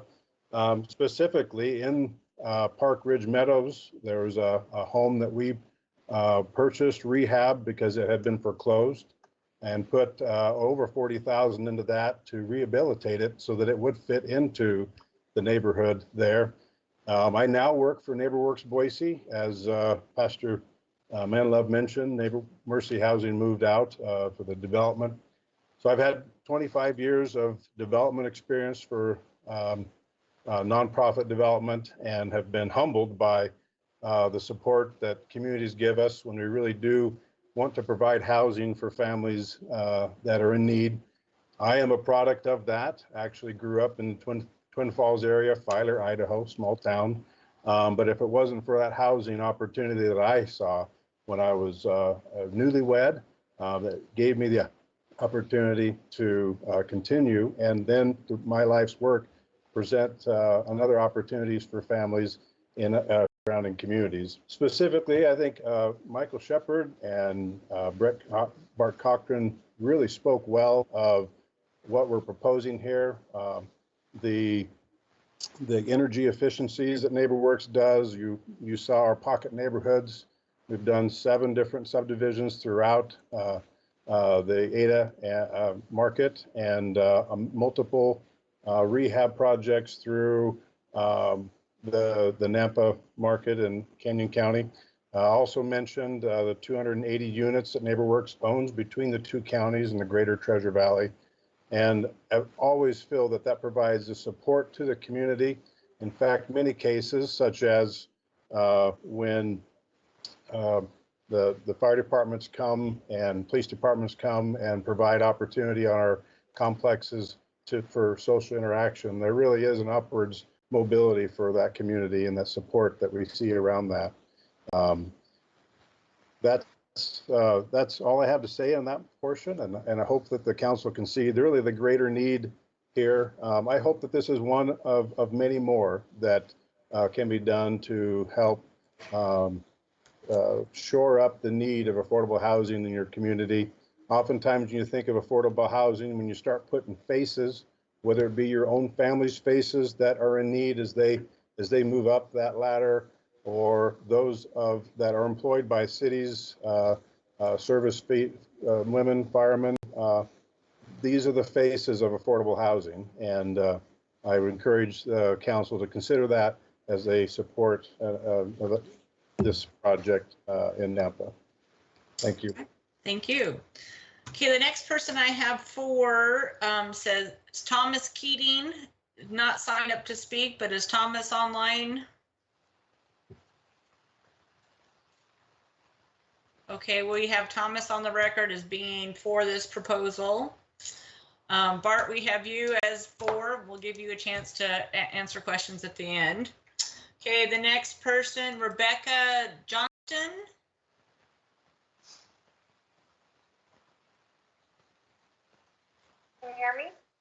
Yes. Hi. I'm for the building of the home. Will you give us your address, please, Rebecca? Yeah, 3924 East Park Ridge Drive. The buildings will actually take place right behind me. I am, like I said, for the buildings. I actually myself grew up needing low-income homes. I've lived my whole childhood needing that kind of situation. So I know what it's like to have that need. I don't see where the buildings go anywhere in the valley. I don't see what the problem is, I should say. Whether they're here or they're down the street, I don't see what the problem is. They need to be somewhere. We need to put them where families can have them and fill that need. So if we have this space behind me, then I'm all for it. Great. Thank you, Rebecca. Okay, the next person I have is Mary Austin.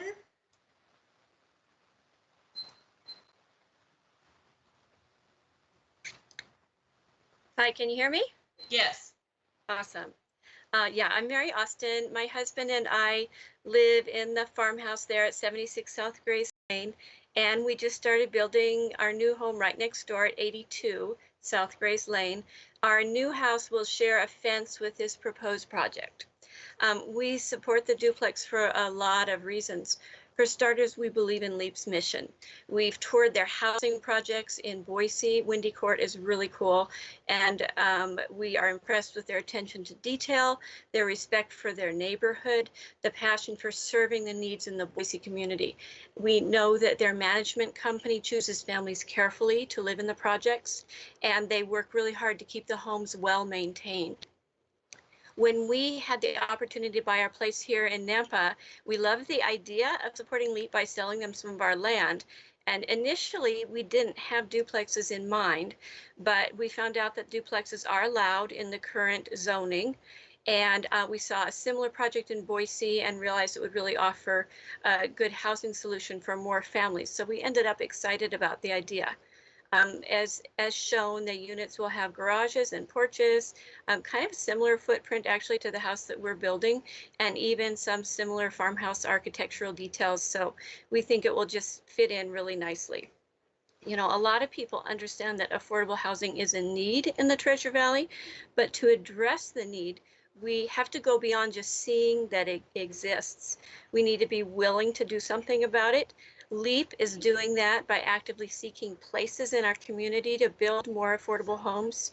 And my husband and I are doing so by saying yes to some of those homes being built right here, literally in our backyard. Everyone deserves a home. Here's to the ones who dream of that. We'd love to make that dream happen for a few more families. Thank you. Thank you. Okay, the next person I have for is Natalie Sandoval.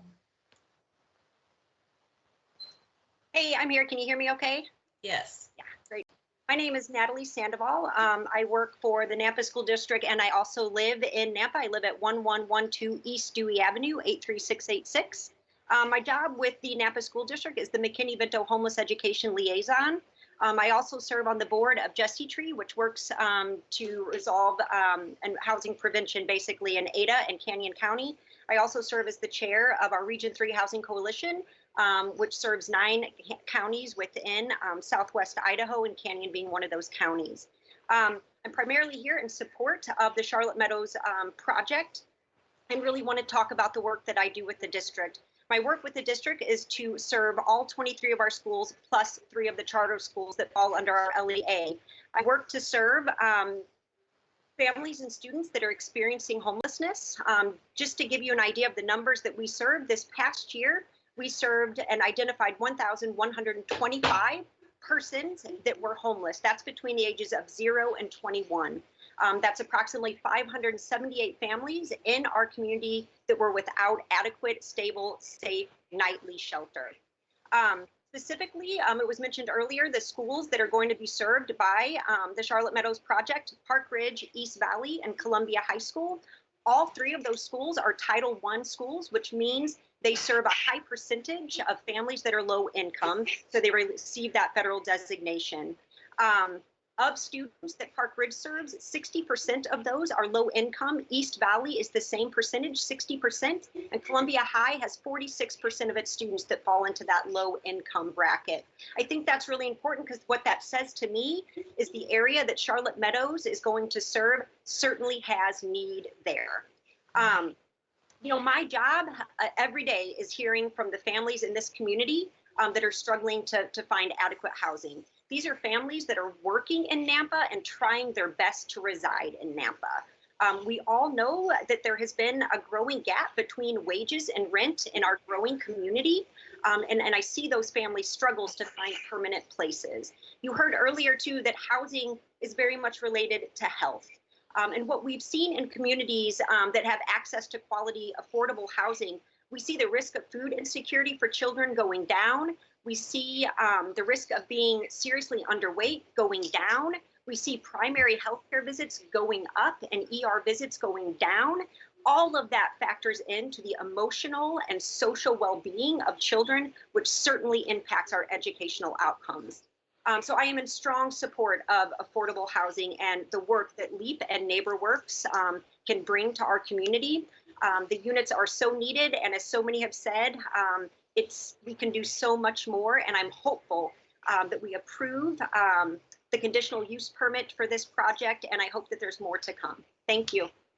Well, you were right on 3 minutes. You did really good. Thank you. Okay, the next person I have in favor is Amanda Blodgett. Do we have Amanda? Okay, she did not say she wanted to speak, but we're getting her on the record as being in favor. And then we have also in favor that didn't say they wanted to speak was Griffin Williams. Is Griffin on by chance and would like to speak? Okay. Then another person in favor that did not say they wish to speak was Martin Taylor. Martin, are you on and would like to speak? I am, and I'll provide a comment. Okay. Hello. Give us your address. My name is Martin Taylor. I reside at 3529 North 36th Street in Boise, Idaho, but I am a longstanding Idaho resident, grew up in Mountain Home and graduated CUNA High, went to Boise State for construction management. I am a LEAP employee, and my sole task is to ensure that we uphold the highest standards of construction. And so my job will be to maintain a clean and safe work environment and maintain the quality of the construction and applying all building codes and methods and means of construction on top of just being a good neighbor. That's one of my goals, working next to those families that we share fence lines with. So I just wanted to provide my support in favor of this project, as I really enjoy construction. I also really enjoy providing affordable housing. I'm also a pastor of an evangelical Christian church in the Boise area, and I believe from a faith perspective that this is a good thing to do. And yes, I also grew up in affordable housing in Mountain Home. So without opportunities such as these, I believe that I wouldn't be where I am today. So thank you. Thank you. Okay, the next person on my sign-up sheet that said they were in favor, Kimmy Carley. We did not indicate you wanted to speak, but if you're online. Okay, that's all I have in favor. Is there anybody online that wants to speak in favor?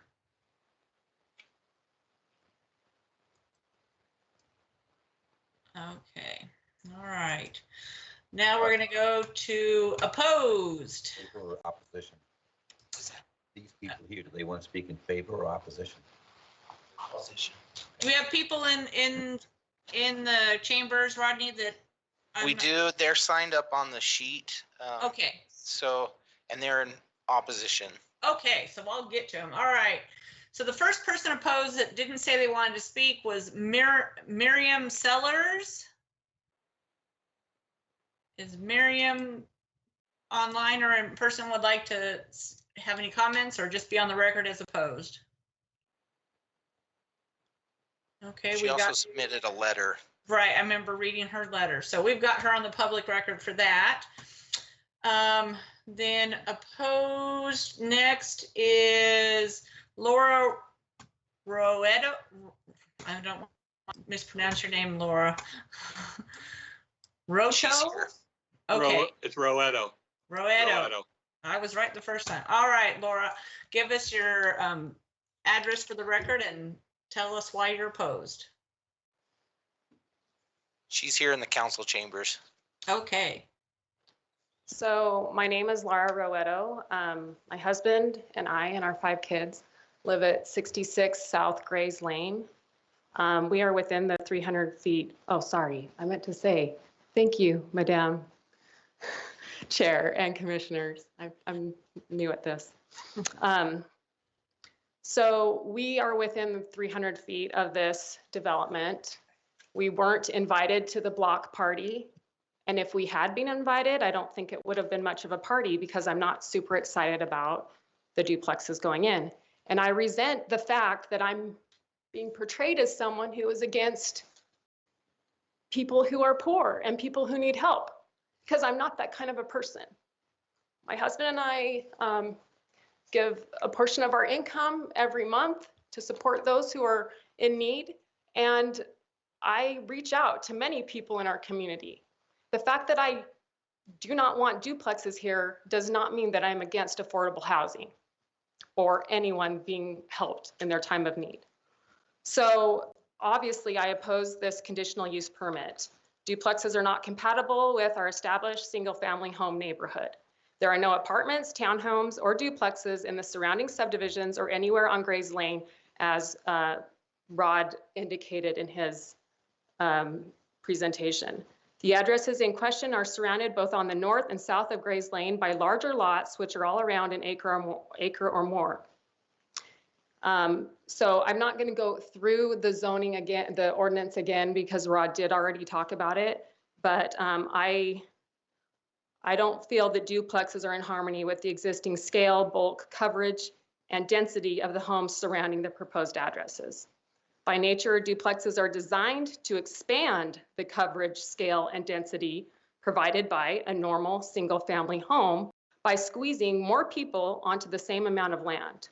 While there are other homes in our neighborhood on smaller, similar-sized lots, none of these existing homes are duplex style where the occupancy is easily doubled per lot. And I know that it was argued that affordable housing may not affect property values, and that might be the case, but I would like to see more information of duplexes affect property values. I don't believe that a single family affordable house is really going to affect my property value that much, but I do believe that a duplex could. The traffic pattern, which the City Council approved in late April, in which those living in the lots will do a U-turn around the landscape island to turn into opposite moving, exiting traffic from the Meadows subdivision in order to enter their residences, is, in my opinion, extremely dangerous. And I am actually very surprised that it was approved. We have kids that walk that road continuously to get down to Columbia High School, and cars just making these crazy U-turns all day. We're talking about UPS drivers, we're talking about postal service drivers, visitors to these duplexes. It's just doubling the amount of traffic that poor little subdivision is going to be constantly getting. And I feel like it's extremely dangerous. Okay, you're at 3 minutes. Can you get your closing statement? statement? Okay, I'll wrap it up. Sorry. So obviously I'm very opposed to this, and I feel that allowing this would definitely create a disharmonious feeling in this neighborhood. And again, I appreciate the time to be able to express my opinion on this. Thank you very much. Okay, the next person we have to speak, Dan Bess. Is Dan there in person or online? Turning on.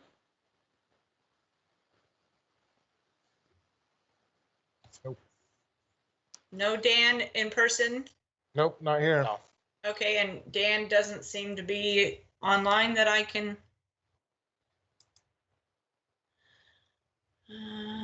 by his house and see if he wants to get online? I don't see him in the participant list either, so. Well, we'll put Dan on the record as opposed for the public hearing.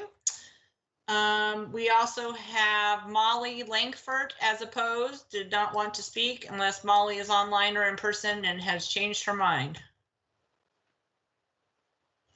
Okay, she's on the record. John Jordan is also opposed and did not wish to speak. And Audra Dressen as well as opposed and did not wish to speak. Okay, then we go to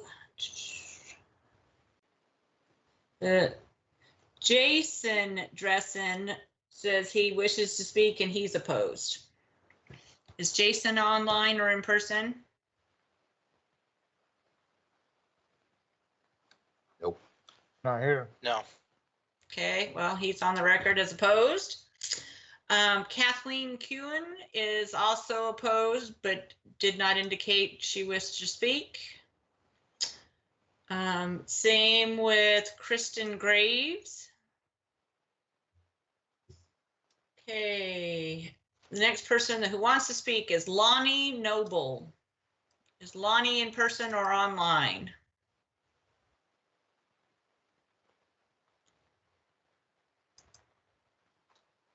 No one there?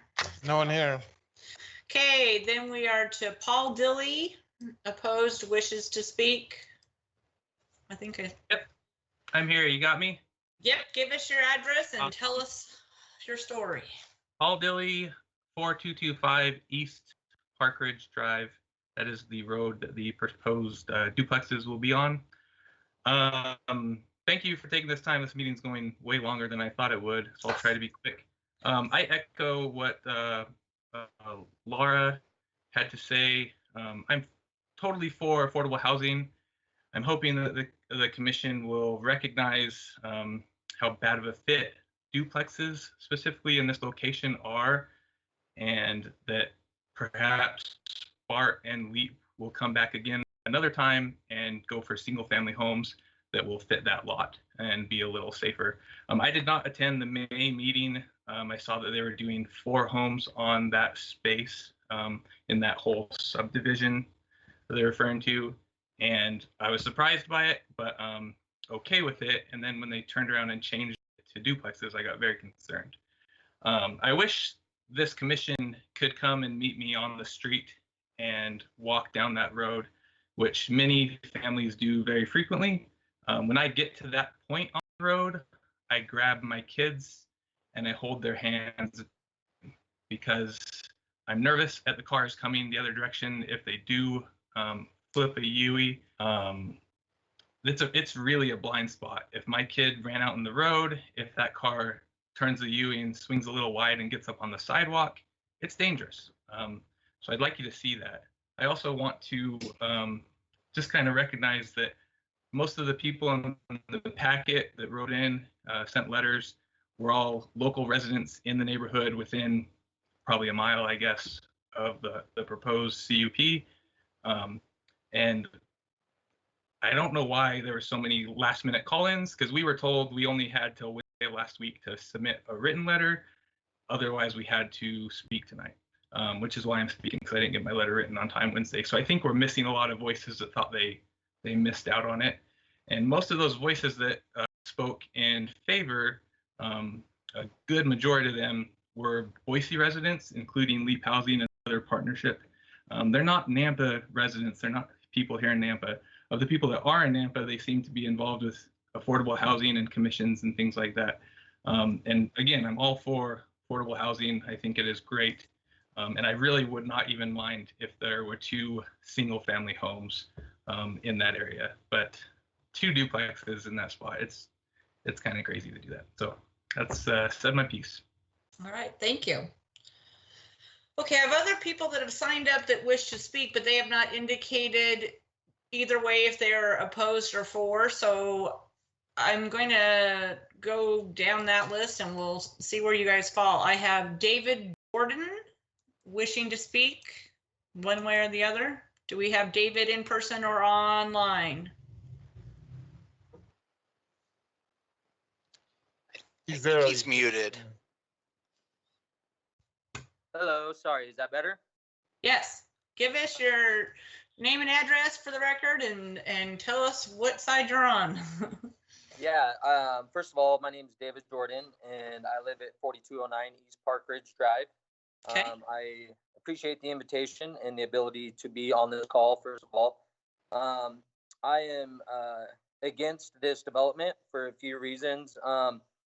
And actually being a part of this call brought a lot of clarity and really kind of enhanced my position.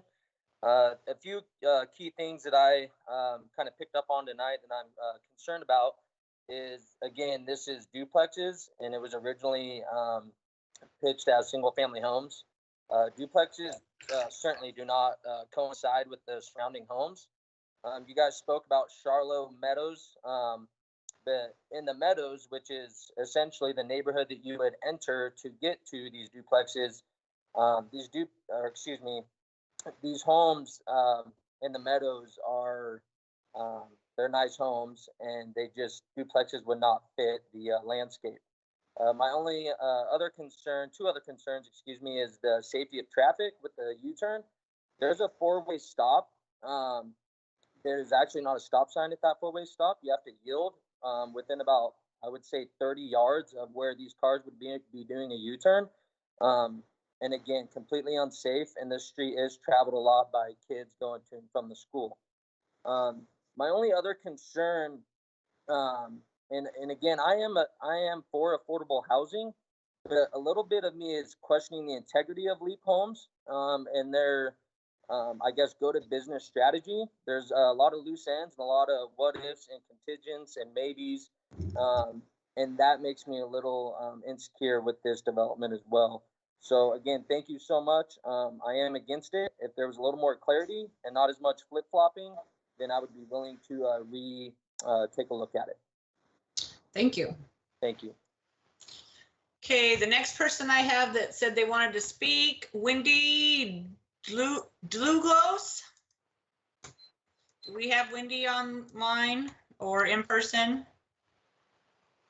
Madam Chair, I believe her comments were received by audio, if Okay. I remember correctly. The audio recording. Okay. All right. All right. That's all I have on my sign up sheet. Is there anybody there in person that would like to give public testimony?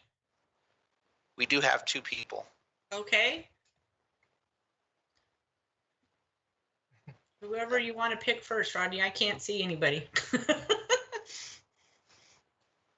My name is Brian Warwick, 403 Buckskin Drive, Nampa. Madam Chair, members of the commission, I appreciate this opportunity to address the application for this this use permit.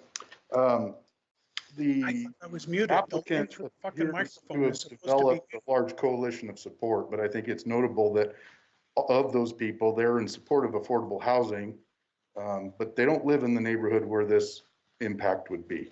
I just wanted to make that point. It concerns me that this originally went through the short plat approval and it was single family dwellings. Yet here we are 2 months later. There's been no substantial change or no substantial reason given why we need to make a change now. I believe we have been baited and switched possibly, where they feel like there may have been a problem getting what they wanted in the first place. So they tried a two-step process to get to where we are today. So that concerns me a bit. But mainly I'd like to address the traffic issue and the U-turn issue. So I am a practicing professional engineer in the state of Idaho, and the U-turn that was approved during the short plat process, frankly, I'm a little disappointed in city engineering as well as the developer's engineer. As a professional engineers, we are charged with protecting public health and safety. And the access to this property is in no way safe in anybody's imagination. And I'm disappointed that that was not brought up in the short plat.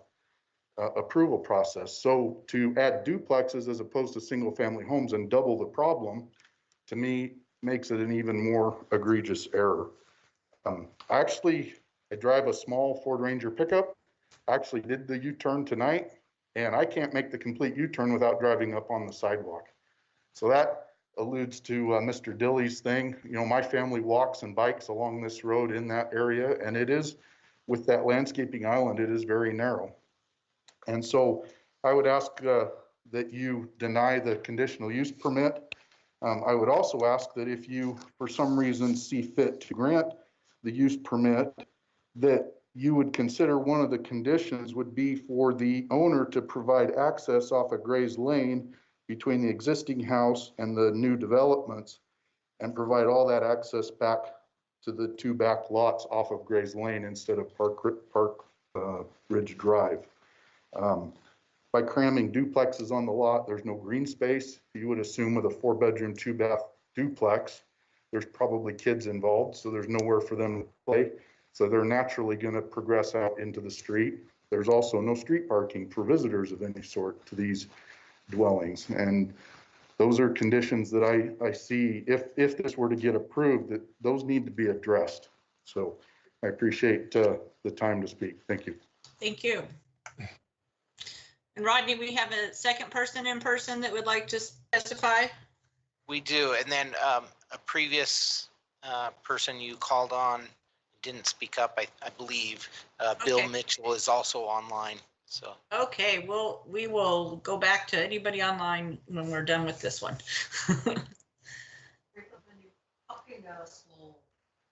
Okay. Hello, commissioners and all you folks out there. I don't know what to call you exactly, but thank you for letting us be here today to comment.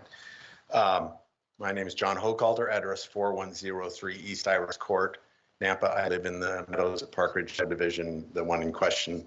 I did have some verbiage here prepared tonight, but I didn't know I only had 3 minutes. So I'm not going to read the CUP 1025-4A1.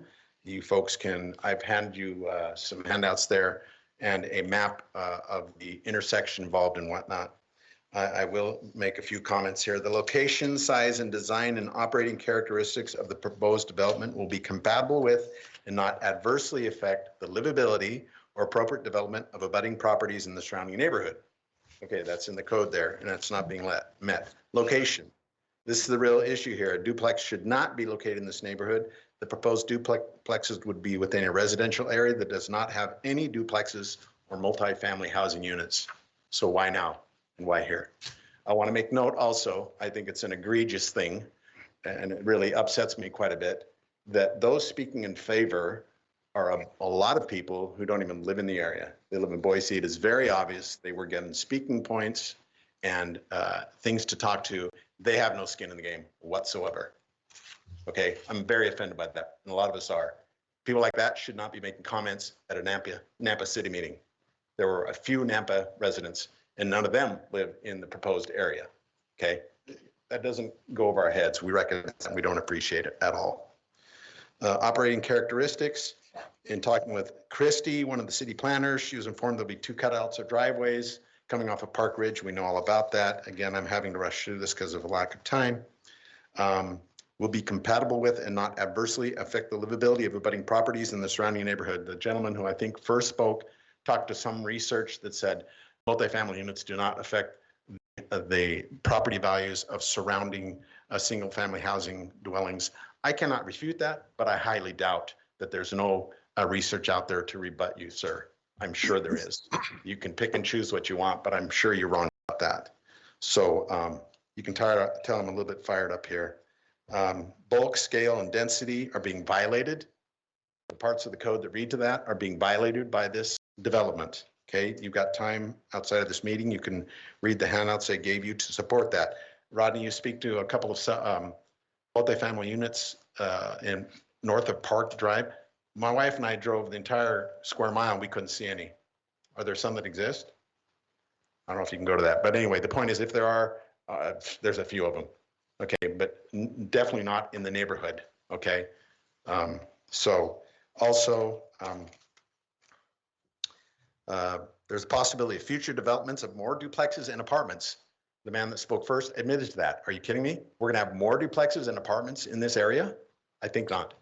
That's not a great We're at idea. 3 minutes now. I'm sorry? We're at 3 minutes.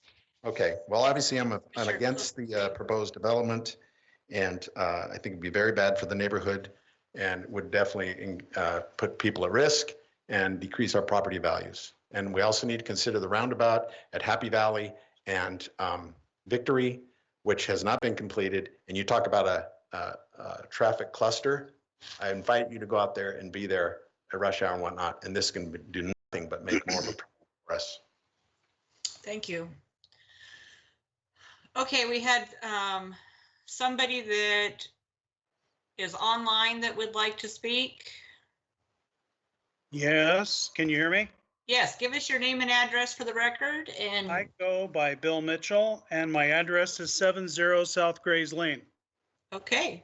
I am directly next door to the Austins, which are the people that are selling the property and asking for duplexes to be considered. What I'd like to know first off is, I have some questions. Does that charge me against my 3 minutes of objection? Yes. Okay. I suspect then that they have a shed that is on the northeast side of their property that will be removed, and that access to Grays Lane will be granted through that area, which will run right past my bedroom window. Concern number one that was not shared with you. Concern number two is any access to Grays Lane, whether it be off of Park Ridge or the other driveway south of their home, will impact us trying to leave our property, and there's way too many cars on Grays Lane as it exists. My third concern is that there was only 2 neighbors that are both in agreement of this building to take place, and I'm yet the third that was not invited to the block party, was not informed of anything. I called the Planning Commission when I got notification of single-family dwellings, and I was told that's what it would be. So I didn't come to the meeting because I wasn't in objection. We were told it was going to be sold to family members of the dwelling on the corner, the Austins. So later on, it became something of the effect that it was going to become duplexes. We called and we were told that it was going to be shipping containers that would be put together as a single family duplex. And I don't know how you can call it a stick building in this meeting that I'm attending unless there's enough sticks put on the outside of them. But either way, the density of a duplex versus a single family home, I realize that everybody thinks that it's mom and dad and 2 kids. Well, just imagine, everybody in that dwelling can own a car. And then you're going to have density of cars being parked there and even more density on the local roads. I've seen it happen before. I've asked at least 10 neighbors, 5 of them came to me and I went to 5 others just in transition around here. They didn't even want to bother to object because they knew it wouldn't do any good. So I'm only 5 years in this neighborhood, and I went for it when it was single family dwellings for family members. But now all of a sudden it's kind of gotten sold. I didn't even know the property was sold to somebody else to be developed by somebody else. I was told that it was a family that wanted to add a few houses for their kids to live in. So I didn't object, I abstained, and I agreed. Okay, we're at 3 minutes. If you could make your closing statement, please. Now, not so much. Done. Okay, thank you. Is there anybody else on the team meeting that did not get a chance to testify that would like to testify at this point? Okay, and there's nobody in person, Rodney? No one else in person. Okay. All right, let's get the applicant back up so we can ask some questions. Have him answer some questions. Okay, I'm here. My mic's on. Here we are. Okay. All right. Where do you want to start? I've not heard of anything about these storage unit houses. That's all. That does not make sense to me. None of everything we're doing here is brand new wood construct, just like a traditional home. Yeah, that's correct. Yep, it's we use the term stick built, but yeah, Right. traditional wood, 2x4 frame construction, 2x6, Okay. 2x. Mhm.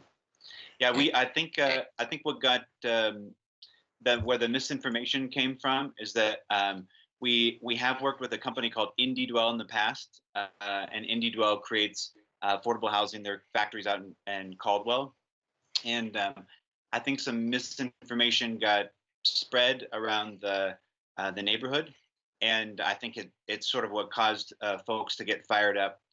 Just looking at, there's a Facebook page that was created with a really nasty photo of shipping containers and a trailer that says, if you want this in your backyard, you better write a letter to the city of Nampa, that sort of a thing. So they, we wanted to be clear that I know people seemed concerned. They mentioned that in the letters about us building homes out of shipping containers, but this project, that is not the case. It's all stick built wood frame construction. Madam Chair, Yes. I have a question. This is Jeff. Along that same line, why the switch from single-family homes to duplexes? Is there a reason? What was the reason for that switch? Well, it wasn't a switch for us. We've never proposed anything but a duplex on this property. But the short plat originally was for 4 single-family homes, if I'm not mistaken. And was that then sold? You guys acquired the property and then decided to put duplexes on there? That's correct. Yep. Yeah, we didn't take it through the short plat. We purchased it from the folks who put it through the short plat. Okay. Hey, Bert, this is Matt. Do you have an option on the lot, or do you actually own it now? Under contract. Okay. So is that dependent upon whether the CUP is granted or not? It's a condition. It's one of the conditions of the contract. Yeah. Okay. Thank you. Mm-hmm. Okay, the shed that was mentioned, I don't know how this pertains to these 2 lots. Is it on these 2 lots? Can we go to the PowerPoint slide that shows the aerial view of the property? Who is speaking? Yeah, he needs public hearing. So, Madam Chair, this is Rodney. Just a reminder to all who have spoken, the public testimony portion of this is closed. And so, unfortunately, you're not legally able to speak after the public testimony is closed. Well, We haven't closed the public hearing. We were talking to the applicant first. That's true. So it's up to you, Madam Chair, if you want to recognize somebody to speak. No, once everybody's got a chance to speak, that's it. The applicant is now getting their chance to rebut. Mr. Cochran? Oh yeah, you ready for me to rebut? Yes. Sorry, I thought maybe you had a few more questions. No. Well, I think so just sort of walking through the framework for approval. So tonight, the conditional use permit approval is going to be put up against 3 criteria. So you've heard those. There's actually a 4th criteria in there. There's a subpoint of number 3 that is that the project provides an essential service for the area or the region. So our belief is that this project meets 4 of the 3 criteria, sort of above and beyond. I recognize, because this is the business that we're in, that people don't want to live next to affordable housing because there's a lot of stigmas associated with it. And I absolutely recognize that fear exists when we come and put an application forward to build affordable housing. And so I just want to see if we can kind of try to cut through that, because the 3 items that need approval really, in our opinion, need really a material impact on the community. We have to really somehow negatively impact the community. And perception, we don't believe real estate values are affected as a result of being located next to we don't have affordable housing, and so we think that just from a location, a design, and from just proximity to services, and the fact that it provides essential services, that it meets the base level criteria to approve the conditional use permit.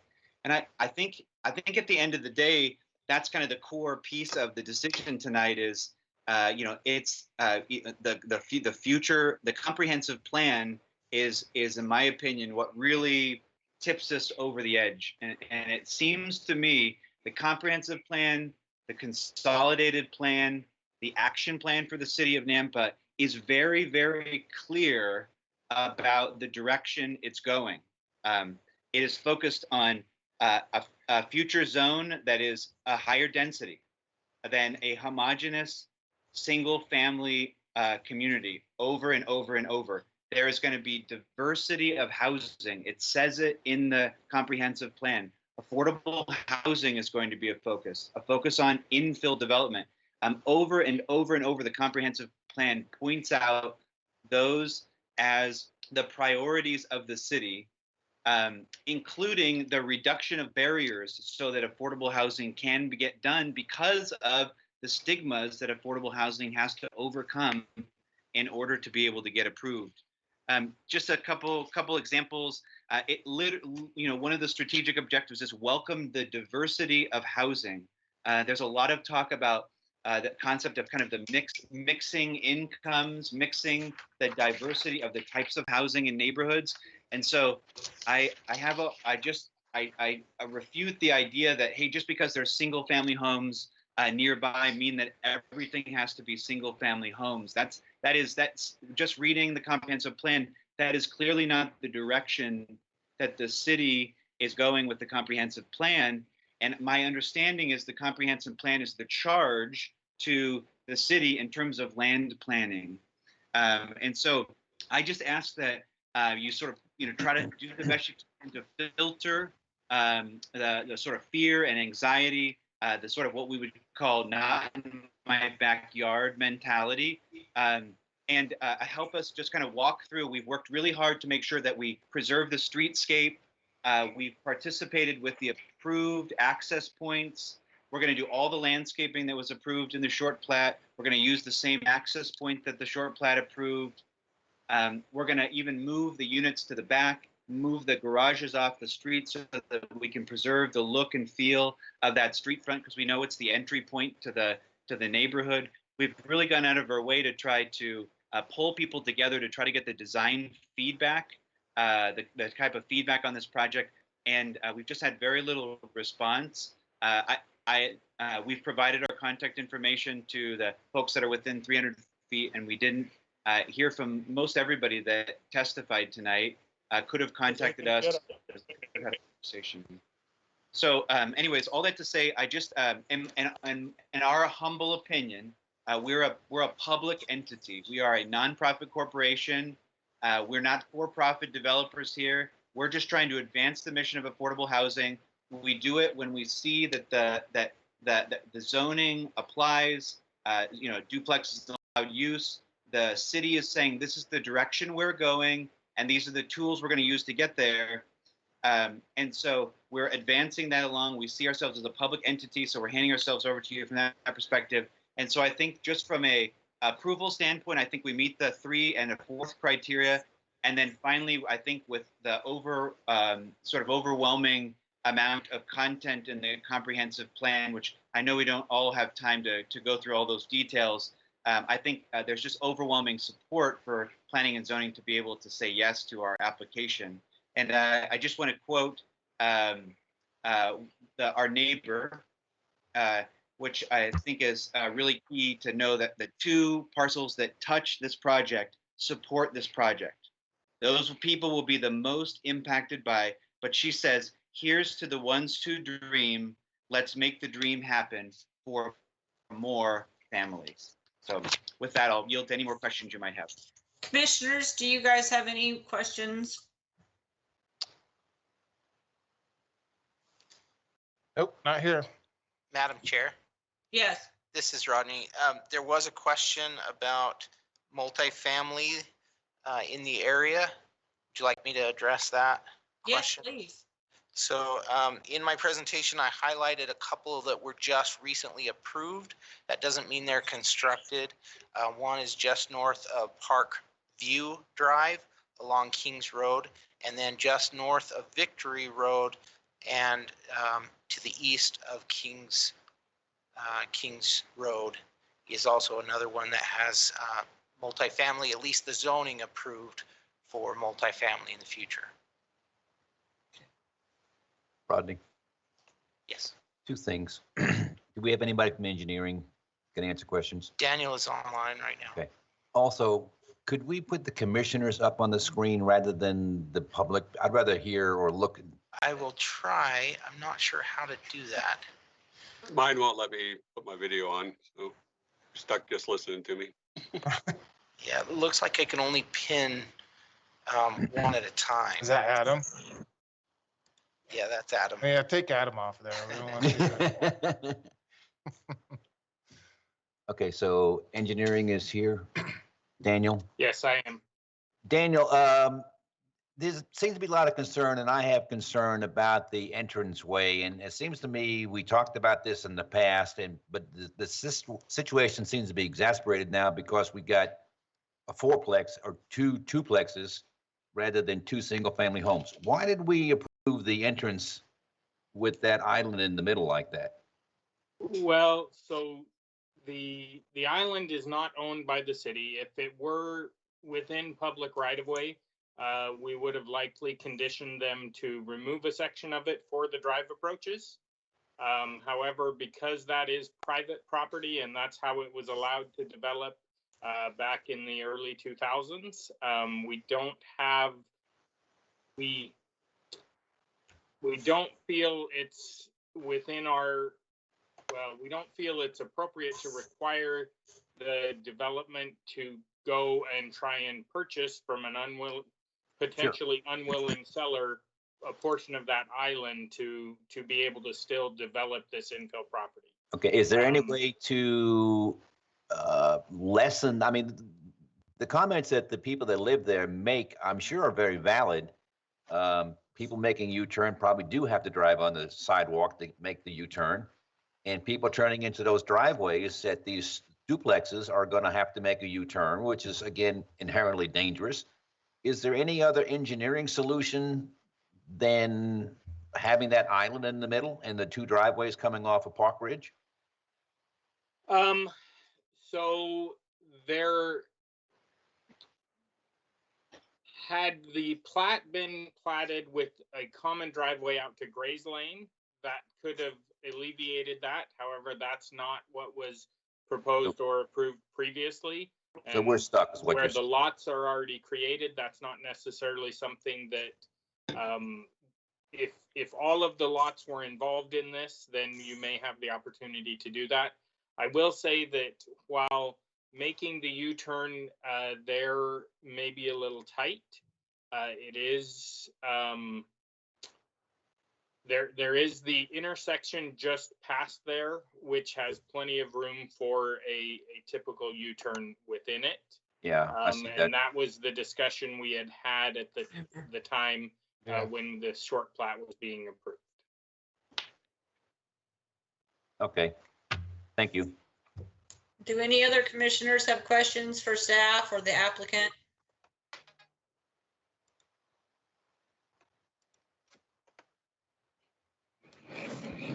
Okay, I would entertain a motion to close public hearing. So moved. Second. I'll second it. Okay, Steve gets credit for the motion, and who seconded it? Jeff. Jeff, okay. All those in favor of closing public hearing, Steve, Aye. Jeff, Aye. Matt, Aye. Michelle, Aye. Adam, Aye. Brett, Aye. Tom, Aye. Ron? Aye. Okay, public hearing is closed. Madam Chair, Yes. this Tom. Mhm. I got a couple of comments. I'm all for affordable housing, and this whole valley needs housing from affordable to higher end. There's a lack of housing everywhere we go. I know because I deal with it daily. So, but this was originally brought to us to split up into 3 lots for single family. And I don't like this coming back 3 months later, and now because it falls into the category that it can be duplexes. It really leaves a bad taste in my mouth. And the entrance that this is coming off of on Park Ridge goes into the Meadows, which is almost 300 single family homes. Duplexes do not fit in with that at all. Across the street, you have Park Ridge, which has has over 200 homes, and you got Rolling Greens with 60. None of these are on small lots. None of them are multifamily. There is no way this fits in with the local area. It just doesn't. And like everybody said, the majority of those that spoke in favor of it are not Napa residents. 3 of the ones that did speak from Napa live clear on the other side of Midland, which they're not affected by the outcome of this. It just does not fit in this area with all the single family homes. It just doesn't. Okay. Madam Chair, Yes. a couple of things. I think important to me. Oh, Who's this? this is Jeff. Yes. Steve was asking who I was. Excuse me. I think important to me is one, this is not an issue of affordable housing. I mean, that just happens to be the developer who's building this type of housing. It's whether or not this is compatible with the area that is being proposed. And does it fit the conditional use permit guidelines or criteria? So that's what I'm looking at. I'm looking at this photo the applicant put in the that's in the packet of a comparable development in Boise. And I'm looking at these duplexes, and they just don't look like they fit. I mean, if that's to be used as a comparable development, I'm concerned that that's what they might look like going into what we're discussing tonight. I have no doubt LEAP is doing some fantastic work. Definitely affordable housing is needed. I'm a little bit concerned that there were so many people from Boise in Ada County outside of this area talking about different developments that they were involved with, but we're not Boise. We're not Garden City. This area is nothing like the communities where these developments that were brought up in Boise and Garden City, nothing like that. And so we are here, at least I am anyways, to look at what is the best use, or does it fit the development that is already in existence. So I'm looking at this criteria. And this is it consideration given to harmony and scale, bulk, coverage, and density. And I just don't see the 4 single-family homes were in more harmony with what is already there than duplexes that look like, and I know it's not going to be exactly like this, but what's in this picture, what's in this photo. There are plenty of infill opportunities in this city.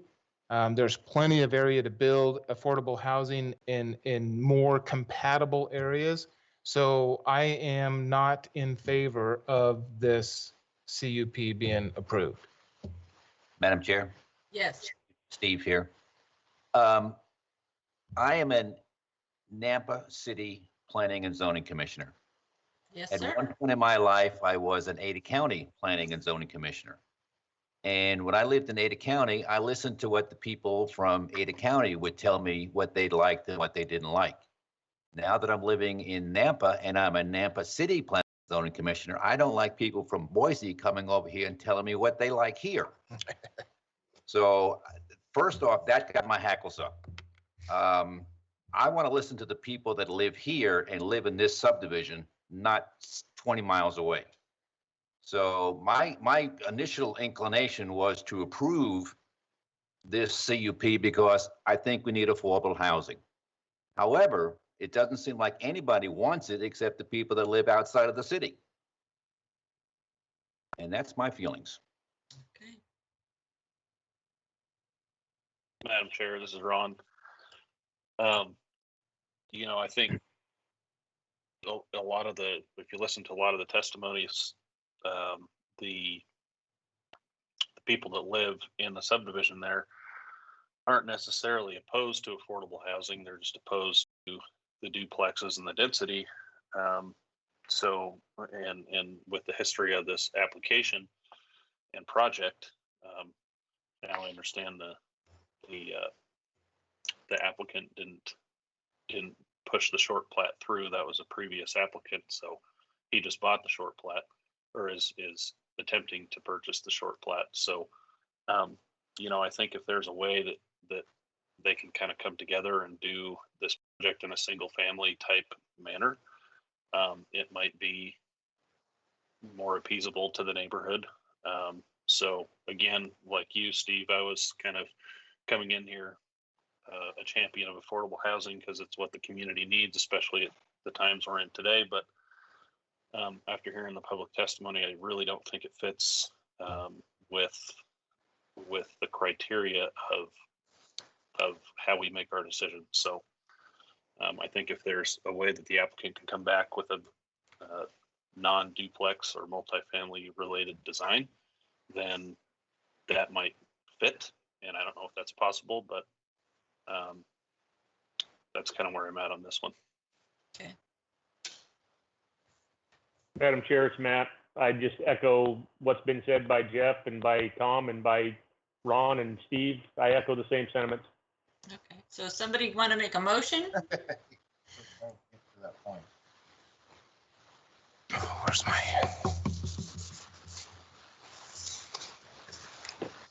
Michelle, what do you think?